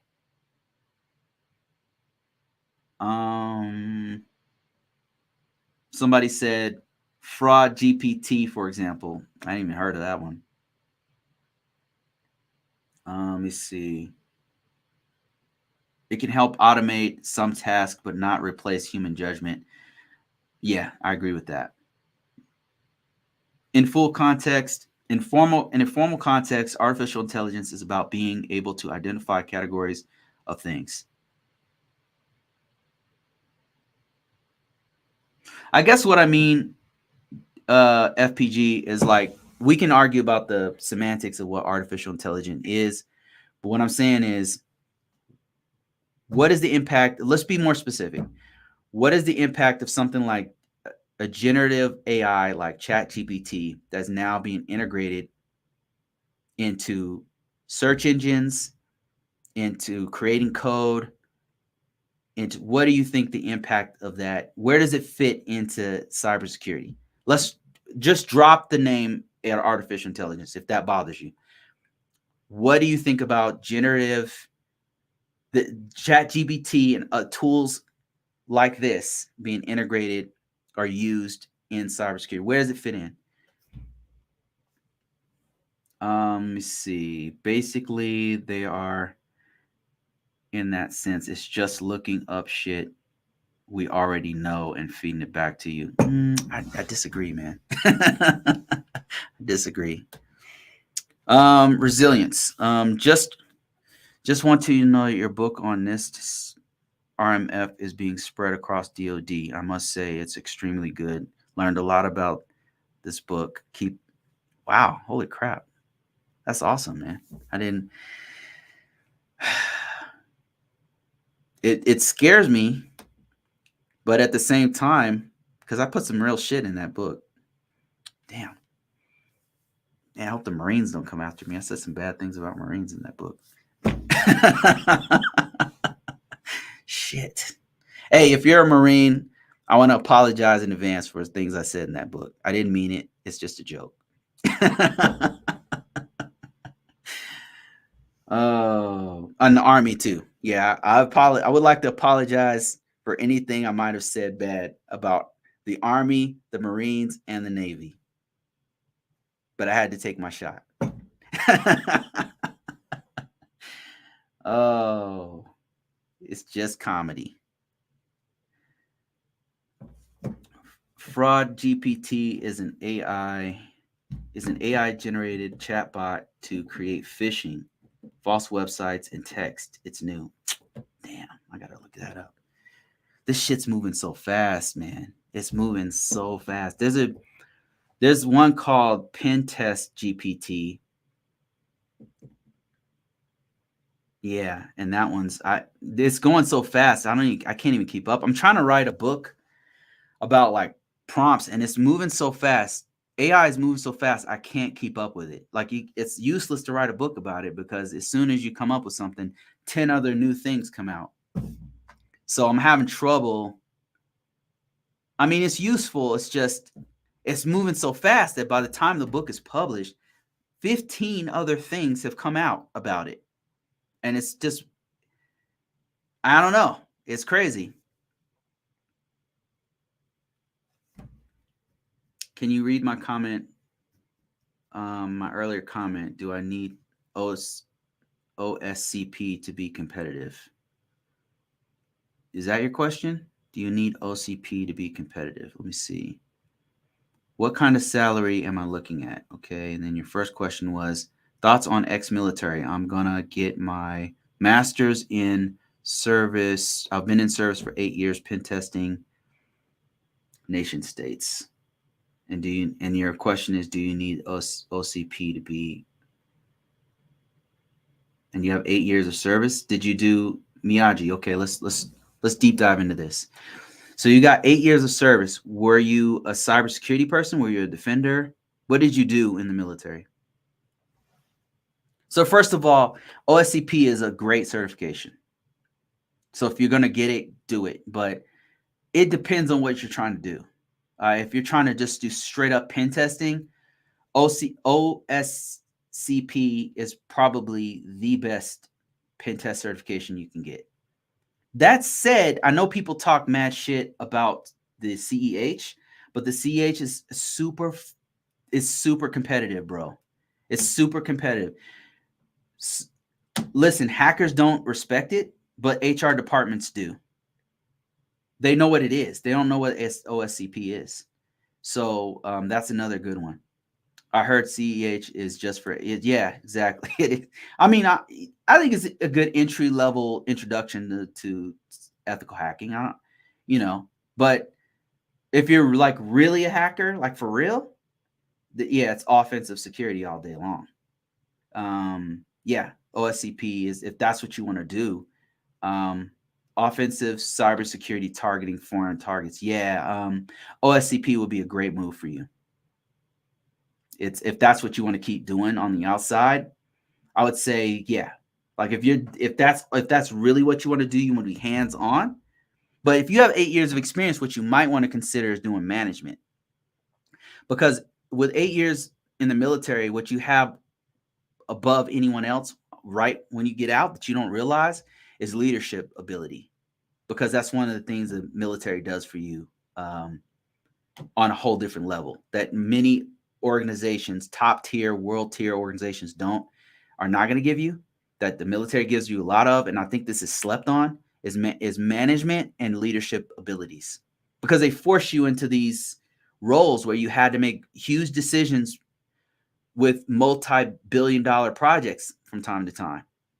So what salary am I looking at though? Because I'm trying to tell you. So if you're trying to make a bigger salary, if you're trying to make a bigger salary, you probably want to go into more of a management type role, and you already have a ton of experience as a management type person doing high target type stuff. As far as what you're at right now, I mean, what kind of money are they making?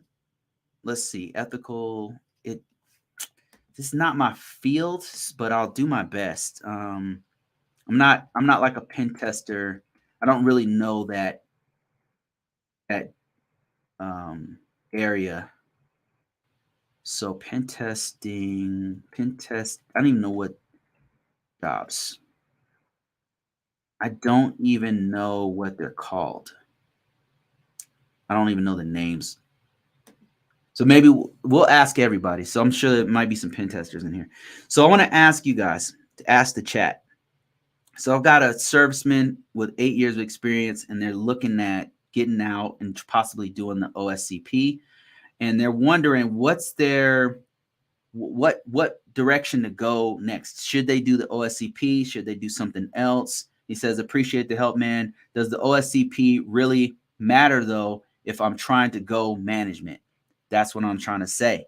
So let me ask the chat, like, what do you guys think? Like, what direction should he go in? If he's trying to make that money, which direction? I think you probably want to go management, and OSCP, I don't know how it's going to help you on that. That said, it's a professional level cert. So any professional level cert is going to help you out a lot. It's going to help you out a lot, because there's jobs that actually make better money than managers, like architects. Architect type positions where you're managing the infrastructure of like a team, like how the team is going to implement certain attacks, something like that. An OSCP is very, very well respected. It's a professional level cert. It's on a whole different level. Let me see how much these jobs make. I'm kind of looking it up right now as we're talking. Maybe somebody in the chat can answer this a lot better than me. There's a couple people in here who are in this field. I'm a GRC guy. I'm not really an offensive security guy. So I don't even know what they're called. I don't even know what you guys are, what's the names. Let me see. I'm looking it up now. Remote offensive security consultant. Consultants make good money too, by the way. And OSCP will give you that edge on consulting. That's another thing. Let me see. Pen testing, remote. Penetration tester, remote. Consulting. Pen tester, red teamer, offensive security engineer. These are all OSCP OSP type positions, by the way. I'm looking for like how much they make. One place you can check out is Monster. Monster has a salary tool that you might be able to check. Another place is payscale.com and salary.com. And I'm going to put salary. I want to follow along. I'm on Google typing in salary of OSCP.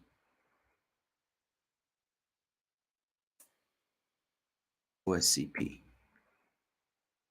Okay, so OSCP average salary. I don't know if this is what we're looking for. Let me show my screen real quick.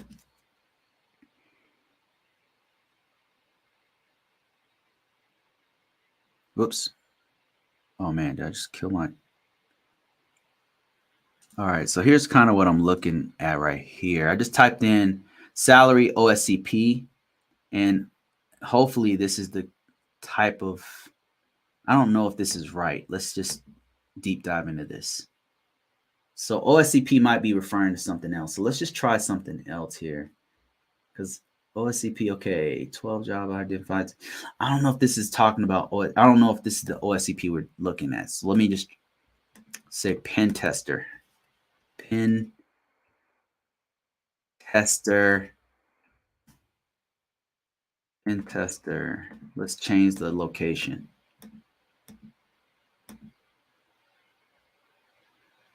Let's change the location here and show my screen. Pen testers, no pen testers. Let's see. How about offensive security?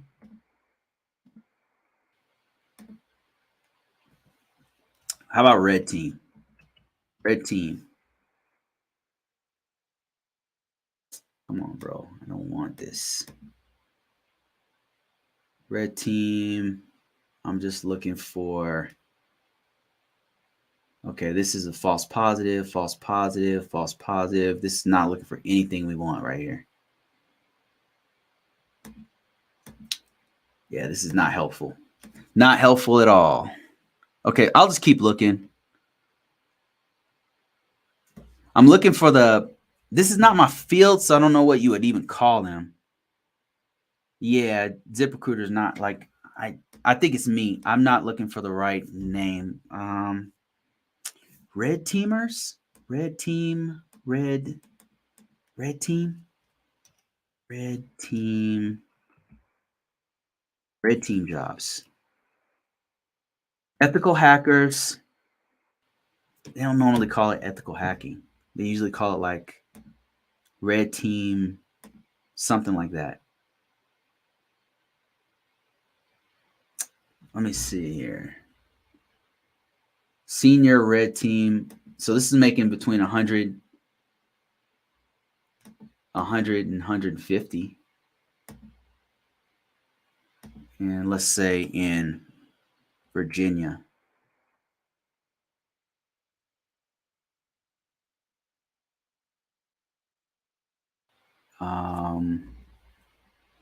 Senior lead red team engineer, red team security engineer, red team / penetration tester, senior red team operator.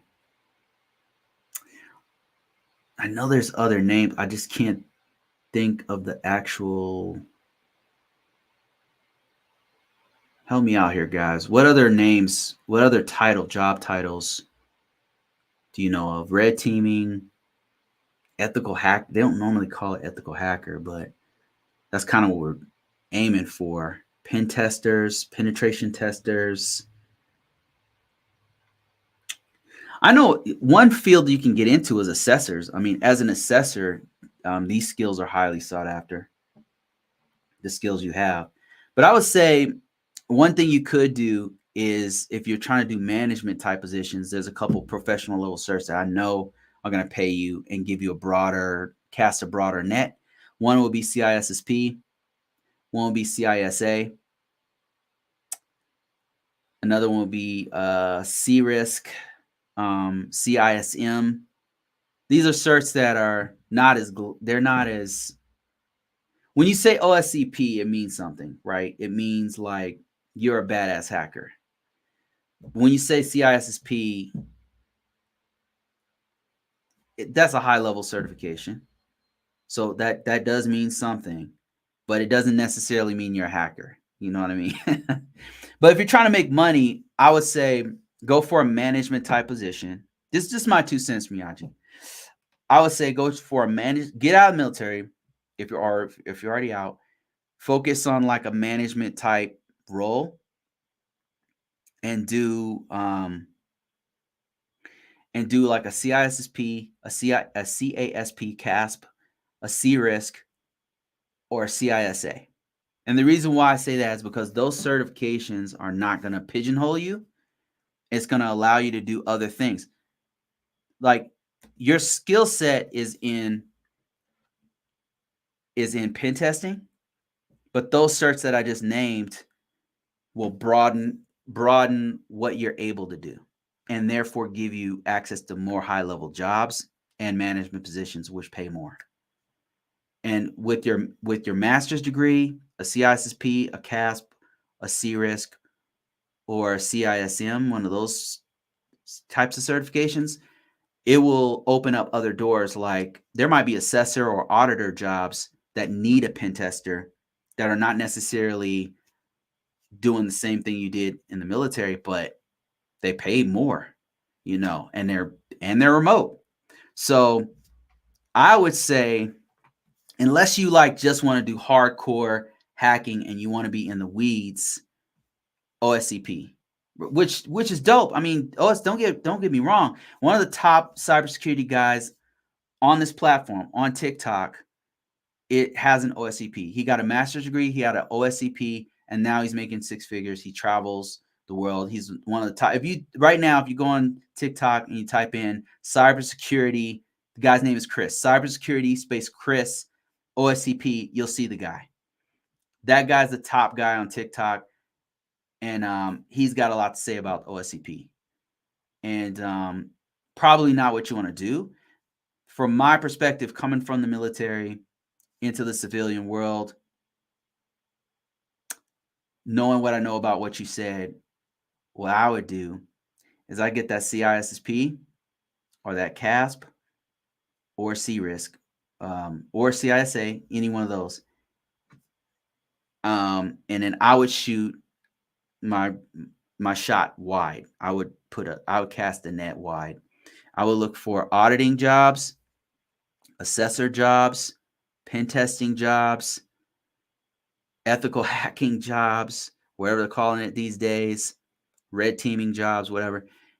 And then it's going to make it so that you have more options. And that's what the name of the game is. It's a numbers game. The more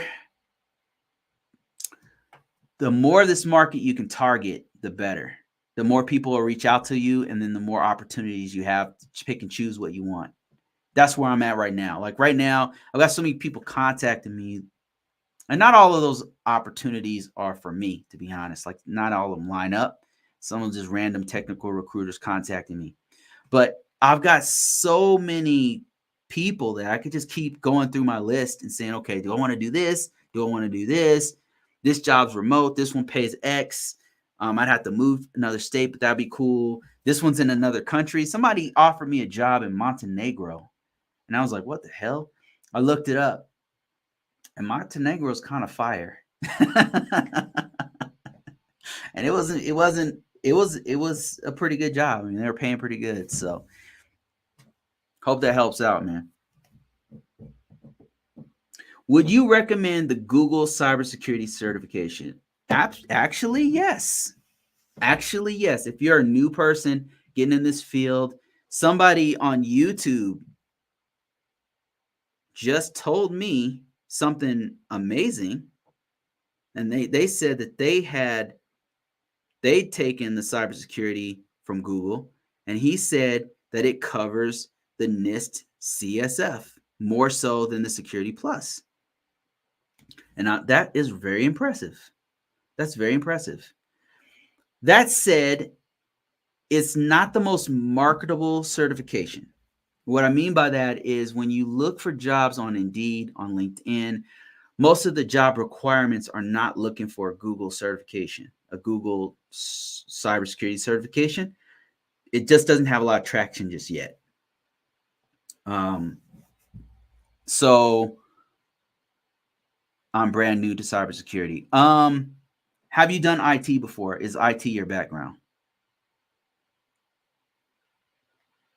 Because I'd probably say the Security Plus is more marketable. I would say cybersecurity. No, it's not. Okay, so probably if you're starting off for nothing, you want to go to an entry level certification. This is controversial. Like some people are going to tell you to go straight for something like a CCNA or some shit like that, or something. Not me. So I'm going to tell you, if you have no experience with IT, start from the bottom. Start from the beginning, because you need to know the fundamentals first, I would say. I don't know enough about the Google cybersecurity certification to know if that's a good entry level cert, but I do know that Google has a entry level cert called a Google IT support or something like that. So maybe try that one. Let me see. Okay, I got a lot of questions and comments here. Somebody said, can you please highlight a path from no qualifications to certification to labs? Seventh power, I would change up your paradigm. I would shift it up. So I would say what you want to do is probably get a degree if you can. If a degree is an option, I would say go for a degree. Any kind of computer degree, information technology, information systems, science, computer science, any one of those will do. A bachelor's would be best, but associates will do too. The reason why I say that is because the money gets more options are available once you have that degree in your pocket. Also, you get internships, apprenticeships. There's more opportunities to start to kick off your career. I know it's expensive, but there are some options for you. There's online universities like WGU, which I don't think is super costly or expensive. And you can get a certification while you're working on your degree, your bachelor's degree. It's a great investment in yourself as an engineer. If you're trying to make this career, if you're trying to make this a career and you're trying to be an engineer, you're going to need a degree at some point. If you're trying to level up and you're trying to do this for long term and you don't want to get stuck in the help desk for 10 years, you're going to have to think strategically, and that's think like an engineer. I need a degree, and then I'm going to get a certification, and I'm going to build. While I'm doing that, I'm going to build on my experience.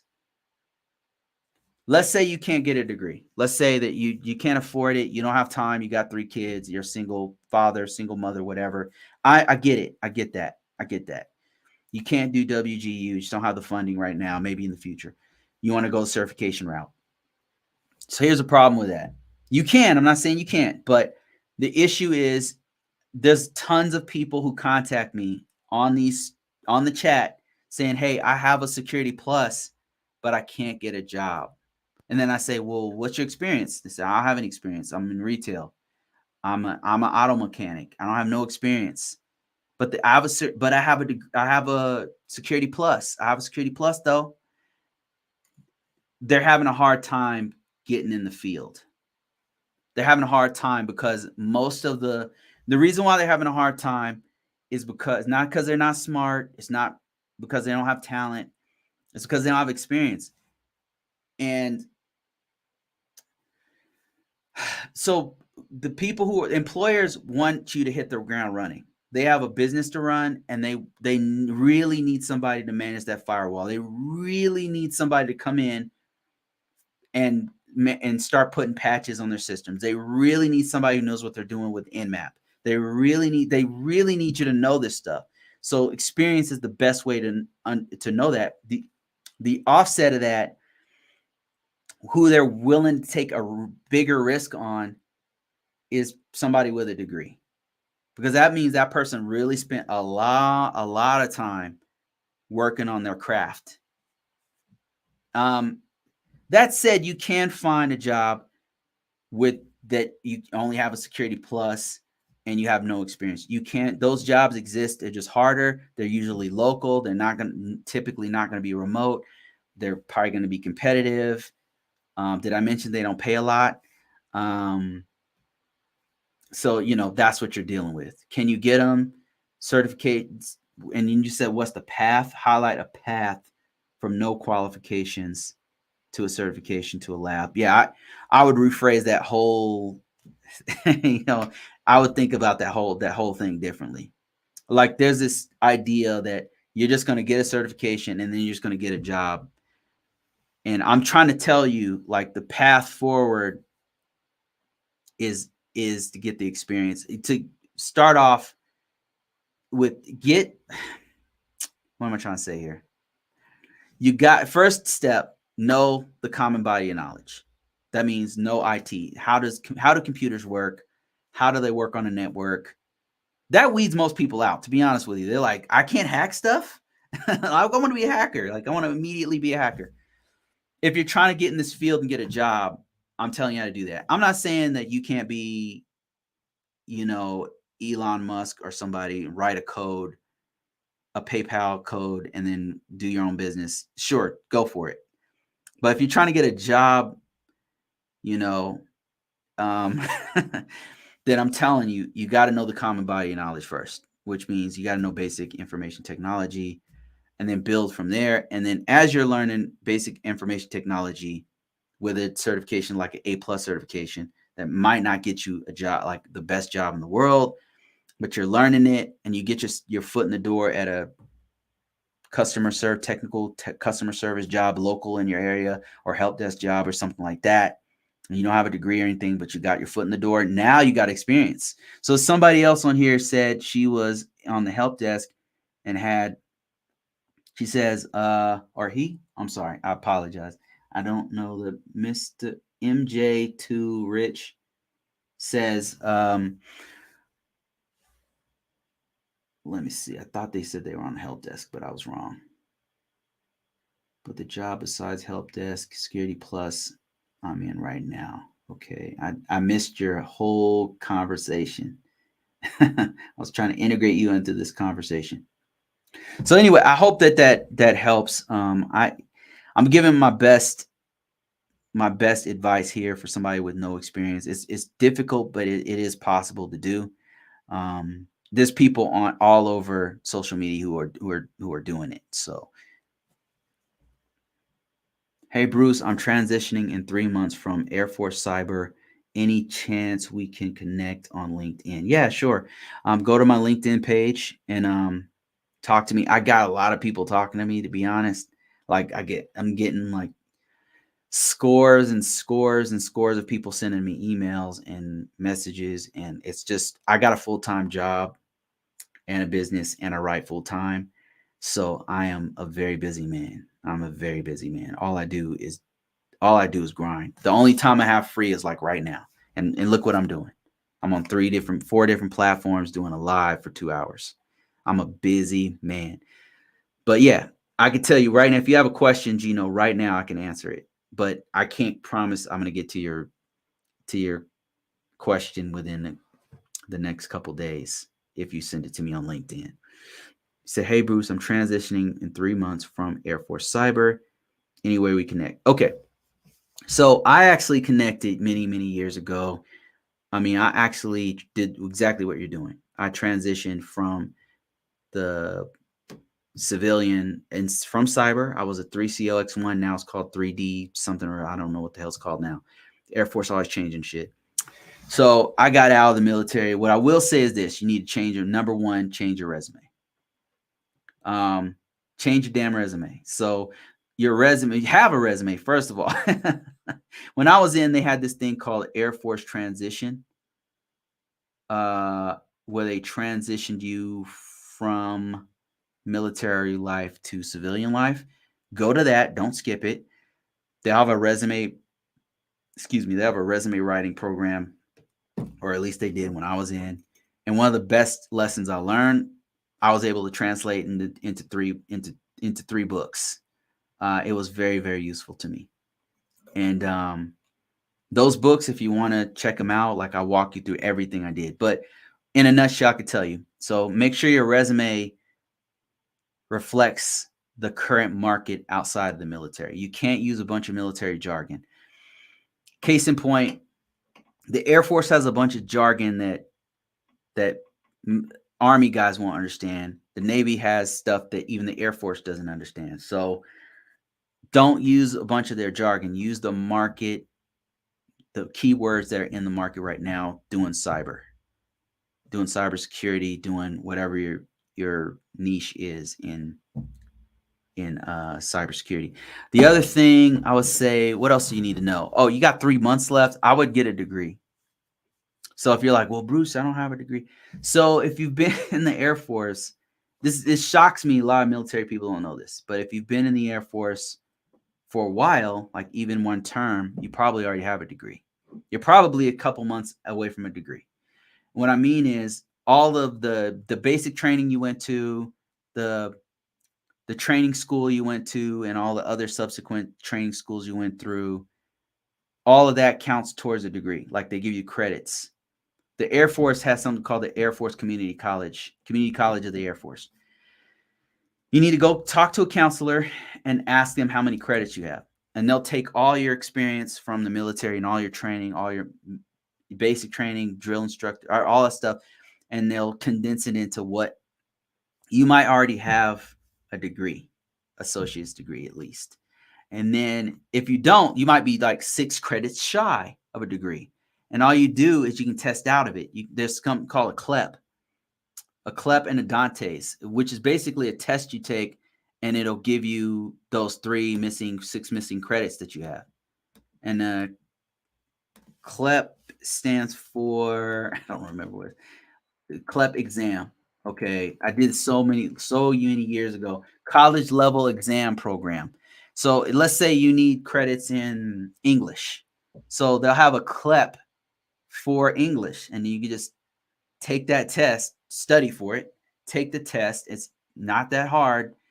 Get the 3 credits. You fail it, you can take it a couple months later.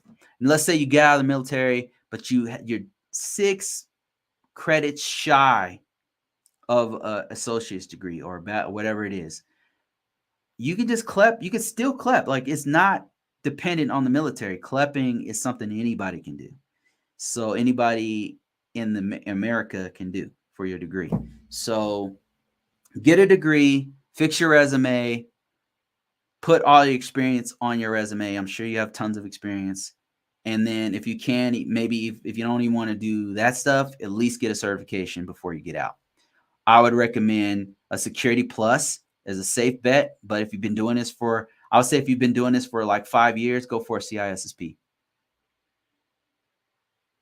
I'm primarily going to be into GRC. Do you have advice on how you got into it? Yes. So yes. So, are you familiar with risk management framework, RMF for DoD? Are you familiar with RMF for DoD IT? Yes. So then you already have GRC experience. Are you familiar with, oh man, you know what? I've been doing this so long. Okay. So Air Force, I'm trying to remember what the Air Force's security policy is called. Do you remember what was the Air Force's security policy called? Is it AFI 33101? I can't remember what it is. I know the Army, it's AR 25, AR 2-25. Anyway, what I'm trying to say is that's GRC as well. Governance, risk, and compliance. It's very tied into the security policy that the Air Force, the Army, and the Navy, all of them have one. So if you're familiar with that, you've already done GRC. So you can what I'm trying to say is you can put that on your resume that you've already done GRC. They don't even use the term GRC in the keywords, by the way. they'll use things like NIST 800. So here's my advice. Go to Google and type in NIST 800 RMF. You're going to see a bunch of my content. Ignore that. Unless you want to read it. I mean, unless you want to be very well educated on this. But I'm trying to get you to go straight to the source. So type in NIST 800. You know what? I'm going to do it live. Copy what I'm doing here. I'm just going to go ahead and do it live. Show you guys what I'm talking about. All right, so I'm on Google. I'm gonna type in NIST 800. This is a keyword. That's why I'm telling you to type this in. NIST 800. This top search right here is a site you want to go to. I got tons of stuff on this. I got books and stuff that'll break it down easier. But right now, I want to take you to the source first. So NIST 800 is going to take you to this site right here. This is a NIST government website. And so what you're going to do, oh no, this is not the best one. Let's go to NIST-37. There's a rhyme and a reason for why I'm telling you to do this if you want to know GRC and what keywords to use and why. So go ahead and go to NIST 837 Rev 2. This right here is what you want to read. It'll make sense in a minute. Download this document right here. This document right here, it doesn't seem like much, but this mother effer was going to get you straight up paid. Paid. All right, here's why. You've already been doing GRC. And so what it took me a while to realize is how much GRC I was doing. Because I didn't know. I had no idea. In the military, I'd been doing it for like a couple years. And it's so valuable outside because not a lot of people know how to do this, but it's very, very, there's a high demand for it, but there's not enough people who know how to do it. So it's a high demand, but very low supply. And that's why my books are selling. That's why so many people are looking for our skill set. Not many people know how to do this stuff. And it's the same thing with PCI compliance, Sarbanes, Ox. There's like 4 or 5 different frameworks and nobody is doing it. Anyway, my point is there's a high demand for it, but there's not enough people doing it. Now you already know how to do this because you've actually already been doing it. You just didn't know you were doing it. So read this document. It's NIST 837. And once you start reading it, you'll start to recognize it. You'll start to be like, oh, okay, we did do this. Because what happened is the Department of Defense and the whole federal government went to one standard. And it's called the NIST 837. The controls that they use is called NIST 853. There's like 1,000 controls. The Navy, the Air Force, the Army, the Marines, NASA, name a federal organization, and they're using this. But they have their own flavor of it. Army has a policy called AR 25-2. And all it is the NIST 837 in their own words. The Air Force has, I don't know what it's called anymore. I don't recall what the Air Force is. I haven't worked with the Air Force in a long time, but they have their own version. It's a policy that all the Air Force has to use, and all the branches and all the little like Air Force Weather Agency and Air Force AFN or whoever, all of them use some variant of NIST 837. The reason why I told you to read NIST 837 is because it's like, once you put that shit on your resume, man, you will get calls. You will be contacted. But you should read it first, because you need to be able to translate it from what you were doing in the military to the outside. Does that make sense? Like, you need to be able to take what you were doing in the military and explain that in layman's terms.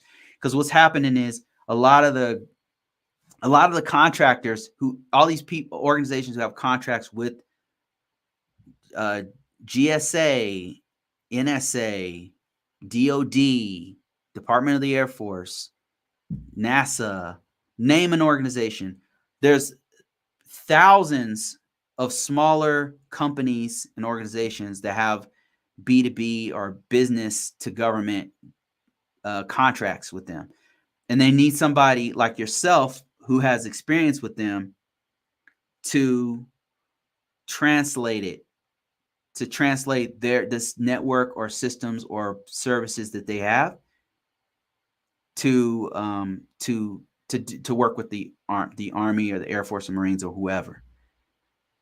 And they pay pretty good. And they definitely like ex-military people.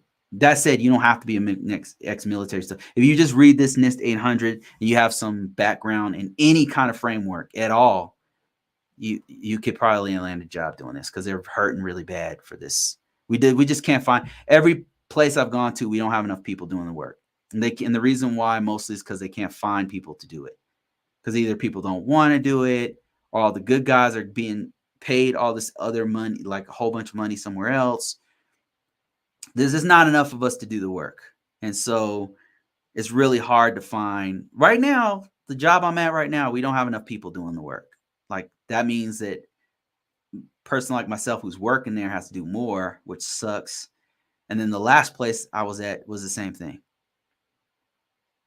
So that's what I would do. I would read NIST 837. I would understand it, see how it relates to what I've already done, put that shit on my resume. I understand NIST. I've used NIST 837. Put it on your resume. The NIST 837 is a huge keyword for GRC. That's just one of many keywords, by the way. Like, if you work in the hospital industry, there's one. HIPAA compliance. If you work in financial sector, there's one there too. Sarbanes-Oxley, PCI DSS. If you work in retail, PCI DSS. If you work in, name one, like, all of them have some framework, and none of them can find a person to do this work. And right now, there's a recession, supposedly, or whatever. And there was one in 2008. I'm telling you, I've not been without a job. I probably do better in recessions than I do. I'm not trying to brag. I probably do better in recessions than when the economy's going well. I'm just always employed. And then during a recession, all the prices go, like, for things change, and I'm still making money, but everybody else is broke. So I don't know. It's awesome, actually. It's really been good for me. You know, I'm not saying having a recession is awesome. It sucks. But I'm saying is I always have a job because I'm doing GRC stuff. I'm doing cybersecurity. There's always a need for it. It's been incredible. It's been an incredible win. No matter what's going on in my life, I always have employment. I always have money. I'm always good. So they keep saying how boring it is.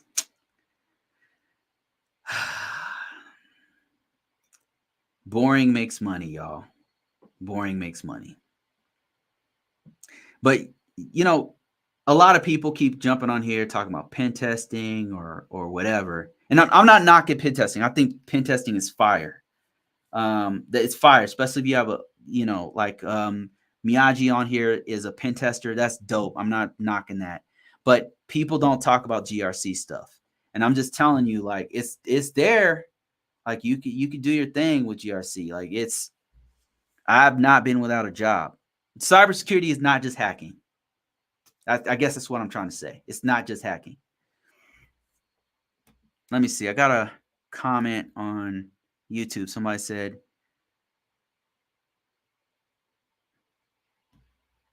You're speaking on a subject our culture really knows nothing about, or run for the hills because it's a beast. Thank you very much.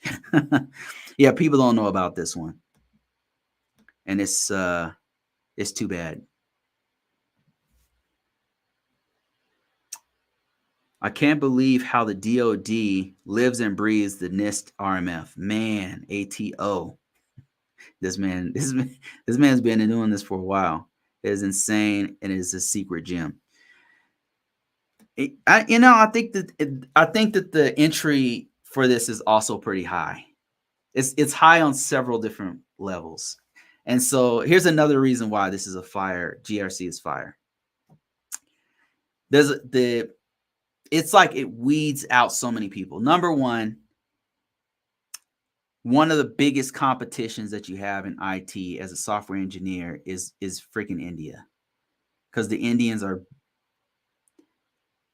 brilliant at software engineering. Like they're I mean, they're just, I don't know what the school, I don't know if they must have something out of Harvard there. I don't know what's going on, but they are about that software life. But the problem is this person who's a brilliant engineer comes here and is willing to take half the money that an American will take. So number one, with GRC jobs, mostly you have to be an American.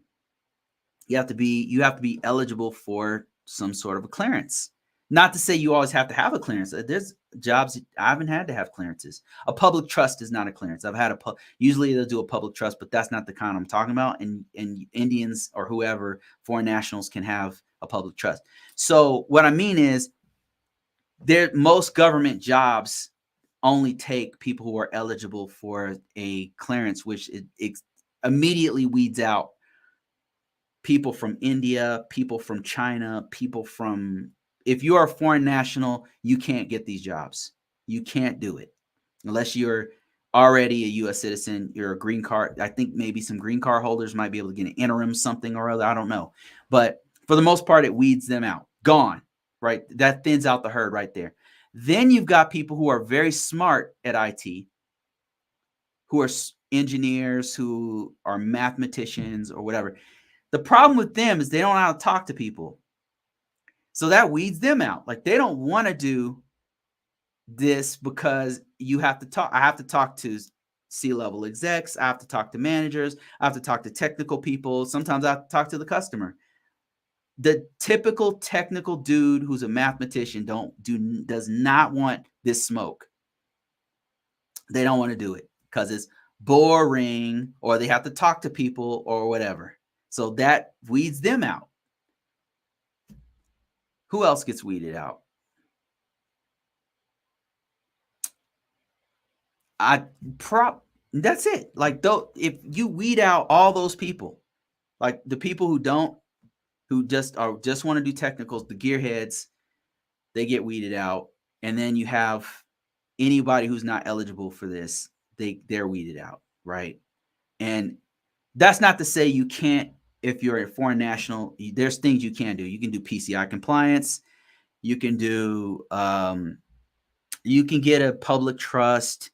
You can even do NIST 800, but you have to do it for an organization that doesn't require a clearance, which is it exists. Like when I was at Verizon, they had stuff like that. So, but most of the jobs are government, so it just weeds out a lot of people.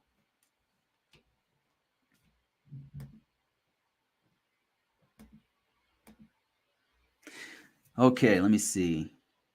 I work the help desk at Verizon.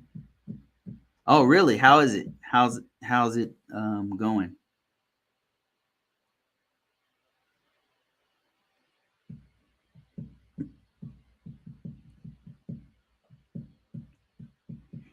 Yeah, I worked there for a couple years. I was cybersecurity. Boring. Ready to get into more technical role. That's awesome, man. Just get into it. You've got some experience under your belt, which is more than I could say for a lot of people. So you're very, very lucky.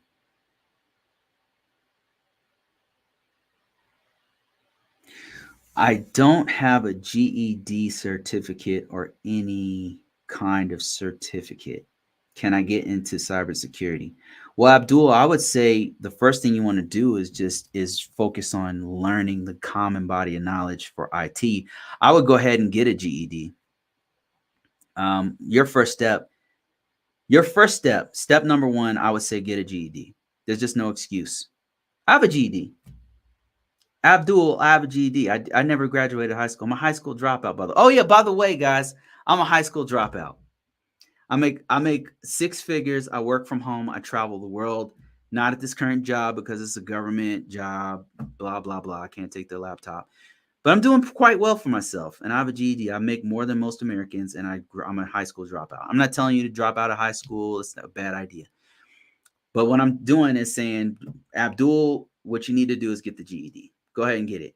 The reason why is because not having it immediately limits you from a lot of jobs where it'll say, hey, you have to at least have a GED. Number one, that's the first thing you should do. After you get the GED, the next thing you should do is start learning information technology. If you have the means, resources, and time, go to a community college. Go to a community college. I'm telling you the exact steps I did. Go to a community college and get some credits under your belt. I go for an associate's degree in information technology. You don't have to be a high school graduate to go to community college. That's why I mention it. After you get your associate's degree, as you're getting your associate's degree, start working on the experience. At the community college, they'll have ways that you can actually help them to hook up networks, hook up wireless, fix systems. You'll be gaining experience while you're in community college. They have student work programs, they have internships, they have apprenticeships, they have clubs, they have things that you can actually do to get experience while you're in community college. Number one, get your GED. Don't even think about cybersecurity unless you get your GED. Forget it. Get your GED. Number two, go to community college. It's gonna get you in a place where you can actually start getting experience. Another thing you can do is also do vocational schools. You can do vocational schools and then focus on just IT stuff. Either one of those will do. That's one path. Another thing you can do, much harder, is join the military. But military is gonna include getting a GED. If you're going to the Air Force, I think you might have to have some college credits. I'm not sure about that, but here's why I think that this is what I did. I'm just telling you what I did to get where I'm at. I went into the military. Military is going to allow you to go to college and get a bachelor's degree or a master's or a PhD, and then they'll mentor you to do it. It's freaking dope. The military's education is second to none. It's incredible. So there's that. Then they pay for it 100% if you're in the military. I would suggest the Air Force or the Coast Guard. But all the other branches are good too. But those are I would do those. And then also the military. One of the dopest things about the military is going to give you on the job training. I actually, once I got out of the military, I could have been a full-time police officer because I had experience, and I would have been a dope-ass police officer. I could have been a security guard at a high-level place that pays like $80,000 a year, or I could go into computers, which I did. I went into computers and never looked back. So I had two marketable trades and experience in both. Another thing about the military, the dopest thing about the military, by far the dopest thing, most life-changing, incredible thing that I did in the military was travel. When I was in the military, I went to probably 10 different countries. And it changes your perspective on life and reality. I really can't explain like what it gives to you to get out of wherever you're at, but it absolutely changed my life. I went to places that made me realize how lucky I was to be born where I was. I was born into poverty, but I didn't know what poverty was until I went to Afghanistan and saw what real poverty looks like. It's on a different level. And then also saw extreme poverty, in the military. I saw extreme wealth too. I went to countries that were very wealthy. I went to Germany. I went to Korea. Seoul, Korea was pretty nice at the time. There's parts of poor Korea, but Seoul's pretty rich. I went to so many different countries, and it changed my whole perspective on humanity and what I think about the world. In America, there's all these narratives that want you to just believe one thing and kind of just go like this. And that's why there's all this infighting, and people think there's going to be a civil war, which is bullshit. I mean, they don't know what the hell they're talking about. They don't even know what war is. They're talking about war. And it really changed. Everything is not American, and everything is not your block. Everything is not your city. Everything is not your state. It makes you appreciate other cultures and realize that it really puts things in perspective. Traveling is one of the most educational things I've ever done, that I had the pleasure and the honor of doing. So I would say, if you don't have a GED, I'm speaking to Abdul, who doesn't have a GED. He's asked me about cybersecurity. I'm told him that I don't have. I'm a high school dropout, and I got my GED, number one. I went to a community college, then I went to the military, and I got two degrees in the military, and like 4 certifications, and experience in 3 different trades. So, yeah, that's the track I did, and that's one thing you can do. I wouldn't take it lightly if you go into the military, because you could be put into a war zone and then be doing stuff you don't want to do, or don't even agree with. But it's an option. That's all I'm saying. Okay, let me see. Somebody said, in school for associate's degree cybersecurity, got help desk job. Any advice? That's awesome. Yeah, I do have some advice. So you have an associate's degree in cybersecurity, you have a help desk job. My advice would be to put your resume out there, and always be looking. Put your resume on LinkedIn. Put your resume on dice.com, on monster.com, on careerjet.com, on indeed.com, on Career Builder, on as many sites as you could possibly think of, and put your associate's degree, all your skills, all the stuff you've done on the help desk.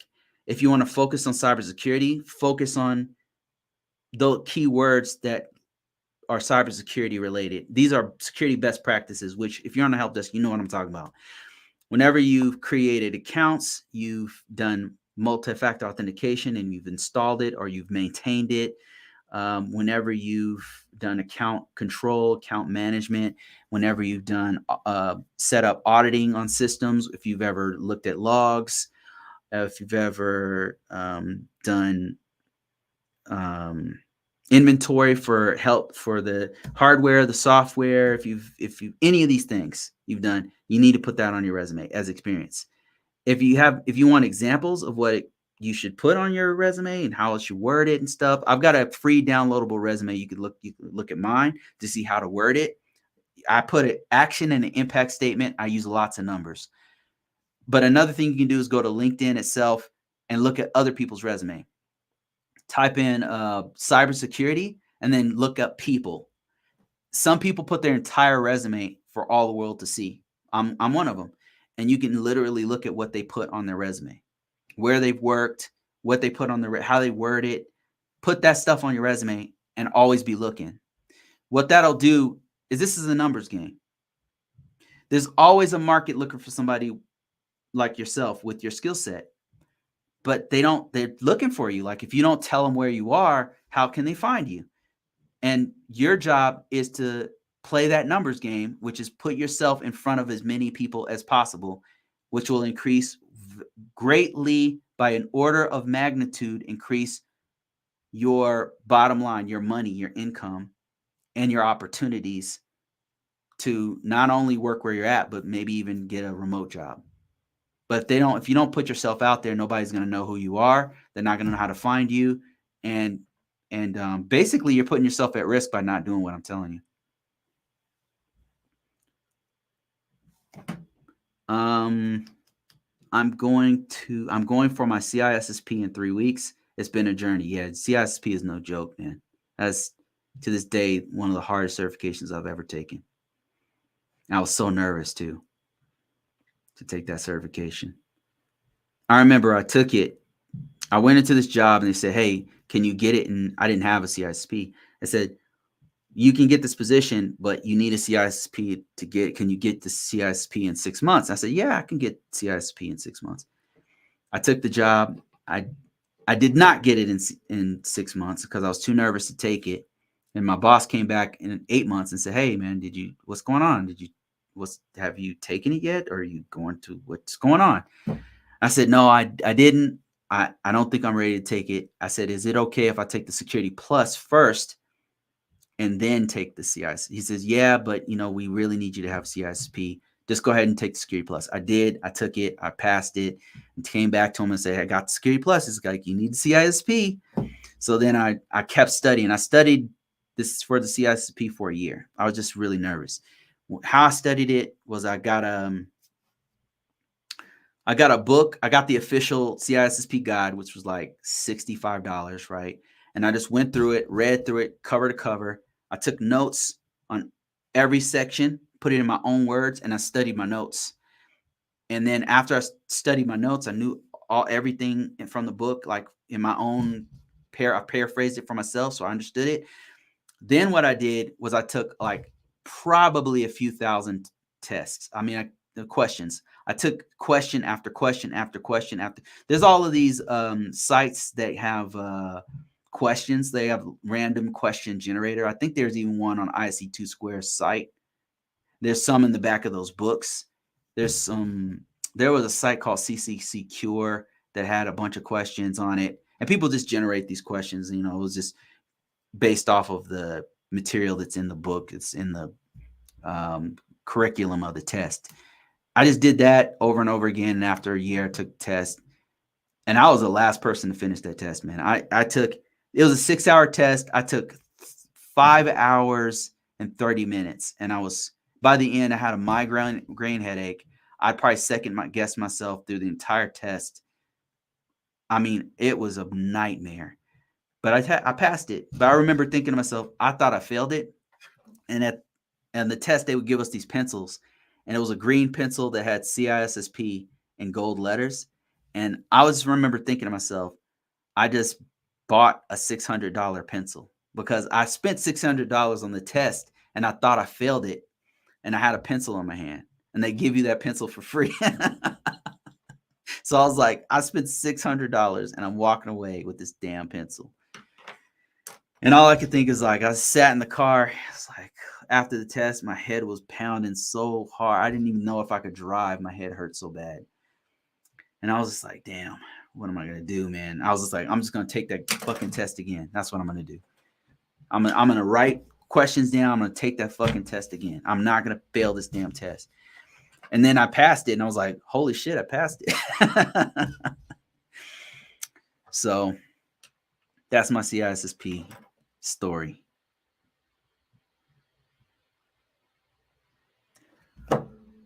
Yeah, I've been using the Learn Z app practice test. It's fantastic. Oh, that's cool. Learn Z app practice tests. That's awesome. That's exactly what I did.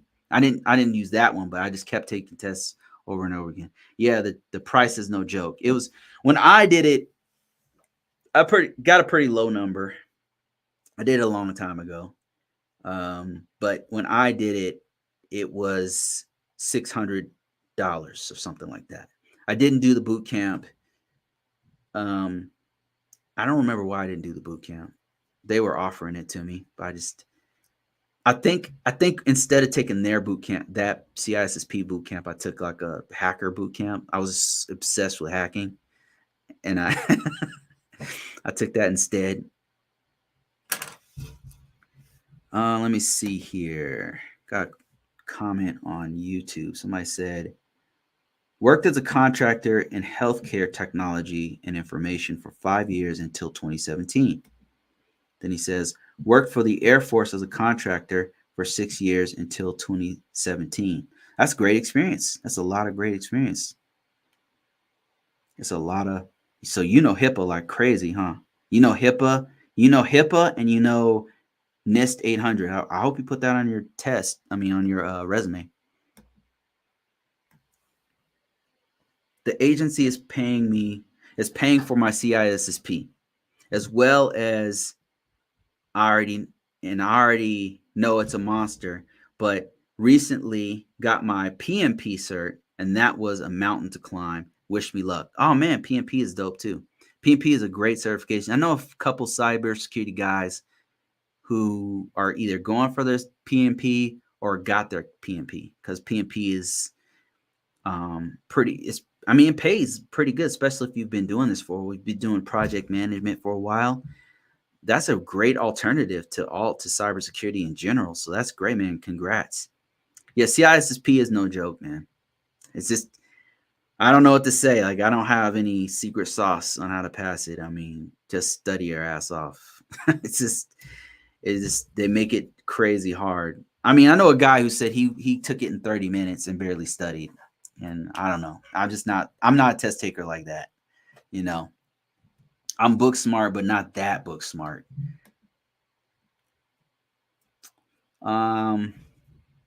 What type of computer do you use? I'm not really, I tried using Mac, and I just can't get into Mac and Apple products. I don't like how they're so proprietary. And even iPhone, I just don't like proprietary stuff. I like open source stuff. I like to be able to use open source stuff sometimes.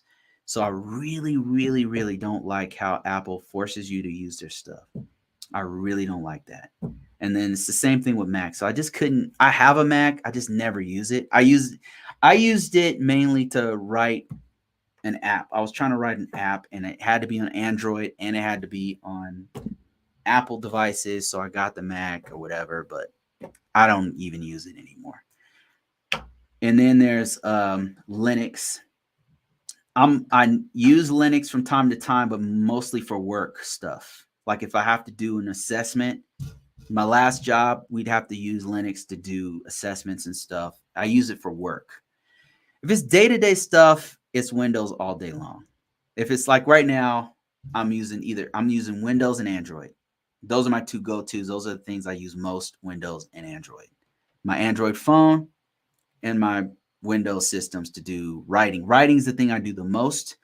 And Word is my killer app. I love Word. MS Word, I freaking love it. I haven't found a replacement for it. I love how it formats stuff. Everything about Word, I'm a fan. I'm a huge fan. It just works. I'm familiar with it. And so most of the things I do is writing, right? I need a word processor that's good. I don't like Mac, although I know that Mac has a great tool called Write or something. They have several tools that are awesome for writing and for editing video and stuff. But I just don't like Mac. I just don't. It's a beautiful, like, I'm not taking anything from it. It's just not for me, man. It's too. I don't like how they make everything like you have to use their stuff, like stupid iTunes. Freaking hate it. It's so stupid. So dumb. I was so excited when they were going to Linux, and then it's still proprietary. I'm like, man, I don't like Mac, man. I just don't. I'm not into it. Gino says, any chance you have any connections at Paraton? I see you work there, and I'm shooting my shot.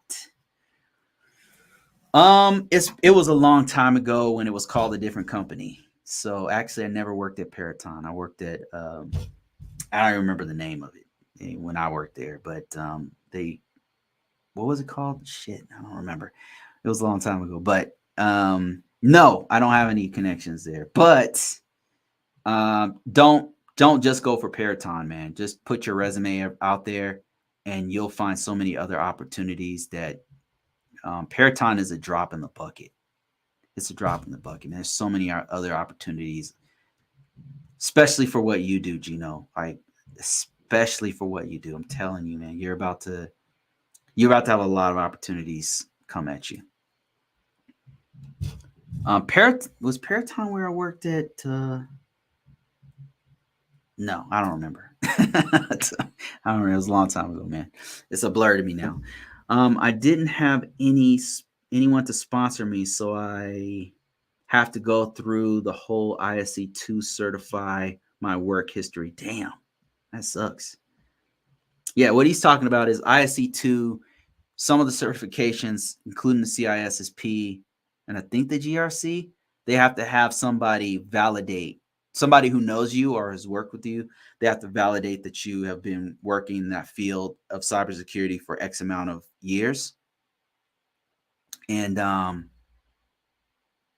if you don't have anybody to do that, I guess they have to evaluate your entire work history.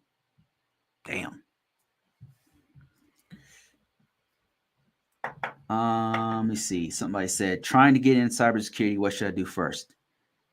Depends on where you're starting from. What's your background? Maryland 3423. And then we can go from there. What do you think about hackathons? Hackathons or hackathons? Hackathons? What is that? What is hackathons? Let me see. Did you just misspeak? Hackathon. I don't know what that is. Hacker. I'm not in the hacker space, just so you know. I'm a GRC guy. Oh, is it? Oh, hackathons. This is for empowering your child to build great things. Oh, that's pretty cool. I think this is awesome, actually. Wow, this is really cool, guys. Look, let me show this on the screen. I don't know if this is what you're talking about, but I just stumbled into something cool. Hacker tons. Hacking tons? I think we're talking about something different. This is it's something for kids. It's like a hacker thing for kids. Oh man, this is really cool. Like kids developing software and stuff. But I think you were talking about something else. Anyway, let's see. Maryland 3423 says my background is recreation. So no IT stuff.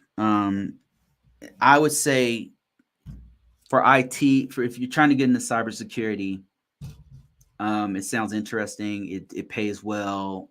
It's job security, so you're intrigued. You got to start with IT, basic IT. So I'm thinking, since you said you didn't mention IT, you didn't mention any kind of computer stuff, you have no experience or background in IT, information technology. So I would say you need to start off by knowing the common body of knowledge that's in information technology. And there's a couple places you can get this. The top being college. So I know that people are crapping on college these days, and with good reason. It's too expensive. The books cost $200 a piece. The tuition's stupid. I agree. But you do have community college and state colleges that are a little bit cheaper in tuition. Actually, in case of community college, a lot cheaper. And people try to shit on community college, but community college is freaking awesome. Because it's the same thing. And in IT, they're not looking at what school you went to. They're just looking for you to know the knowledge and do the work. So they're not looking for you to go to MIT, bro. You know, so I would say start off with basic IT stuff. The best thing you can do is go to college, community college, start learning basic IT stuff. Take, I would suggest information technology, associate's degree in information technology, information systems, computer sciences, and be a geek. Like, start to take your computer apart, fix your own computer, remove your own viruses, mess with tools, put your own gaming devices together, make your own crypto rig, whatever. Do stuff on your own, right? Be self-taught. and then also go to school. If you can't go to school for whatever reason, can't afford it, don't have time, whatever, I'm not going to sit here and tell you just go and take a certification and then magically you got a job, because I just don't. There's too many people who contact me and say, hey, I have a Security Plus, but I can't find a job. Yeah, that's what happens. What I would say is you got to learn the common body of knowledge no matter what, whether you go to school or not. If you're starting off from scratch with nothing, you're coming from a whole different career field, I would recommend, there's a couple entry-level certs that are going to help you to learn the basics and to even know if you want to do this without breaking the bank. Would be, one is CompTIA A+ certification. There's 2 certifications. If you don't know anything, it's going to be super hard for you. If you already know IT, don't waste your time with it. Another one that I've heard good things about as far as learning the curriculum is going to be Google support, IT support, Google IT support. So that's another one. It's not as marketable in as CompTIA A+. CompTIA A+ been around for a long time. But what you're trying to do at this point is just learn the common body of knowledge for IT. And then once you get that common body of knowledge, you might not even want to do cybersecurity, because what you'll find is there's many different branches that you can get into, many different things. You can get into computer support. You can get and just do that. Maybe you like that best. You can do networking. You can do software engineering. You can do just so many different things you can do. But first step, learn the common body of knowledge, then branch off from there.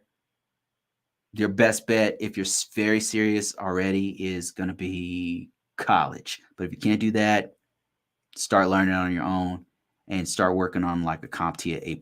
It gives you a goal to like aspire to, but also you're learning all the stuff you need to learn as you go. You're welcome. Okay, what do I think about hackathons? Let me see. I think hackathons are dope. I've been to this thing called DEF CON. They have one of the best, biggest hackathons in the world. Capture the flag. And I think you're talking about something different though. Hackathon is a code fest of social coding. Yeah, so hackathons that are done by like major corporations, great way to like figure out what vulnerabilities are on systems. One of the biggest places that had hackathons was DEF CON. DEF CON, I went to DEF CON. Damn, it was back when they were still only $100 to go in. And it was back when they were doing it at Alexis Park. It was a long time ago. I mean, Jeff Moss was still there, the guy who created it. It was a long ass time ago. I don't remember which one it was, but it was incredible and terrifying. And I think I went. Did I go twice? I can't remember. Yeah, I went twice, because the second time I went, it was somewhere else and it was like triple the price. Anyway, one of the times I went there, the hackers had found this gigantic hole in Cisco iOS. The problem with that is that everybody, your bank, your school, your hospital, everybody in America uses Cisco devices. Everybody. And all the data is on those damn systems. All of it. So it was bad. It was bad. And what made it worse is that Cisco at the time, I'm sure they've mended their ways, but at the time, Cisco's trying to hide it. They weren't trying to tell nobody. And to make matters worse, I think the NSA knew. They knew that tool the NSA knows about a lot of vulnerabilities, and they just sit on them and use them to hack people's shit. At least that's what I heard. I don't know. I don't know anything, guys. Let's see here. What else we got going on? I've said too much. And with that said, guys, I think I'm gonna end this thing. But thank you guys so much. I appreciate everybody who's watched. I've been talking for almost 3 hours. It's been great. It was easy this time. I don't know why this one was so much easier. But I appreciate it. I will try. I say this every week, but this time there's money on the line because I'm trying to sell my book. If you didn't know, there's a free book right now, only for the next 3 days. But it's about cybersecurity. If you want to help a brother out, just download that mug real quick, and it'll help me with the algorithm at the very least, even if you don't read it. But it's a great read. I mean, it's not entry level, but it's for people who are actually trying to do cybersecurity programs. That being said, it is free for the time being. I will have more free books and more free stuff coming out, even sometimes courses and stuff. I've been off the course path for now because I just really want to put out this series of books right now. That said, thank you guys for watching. Thank you guys for downloading the book. Thank you guys for your support. Appreciate everybody. I am out of here. I'll try to do this tomorrow. I promise I'll try. I'm out.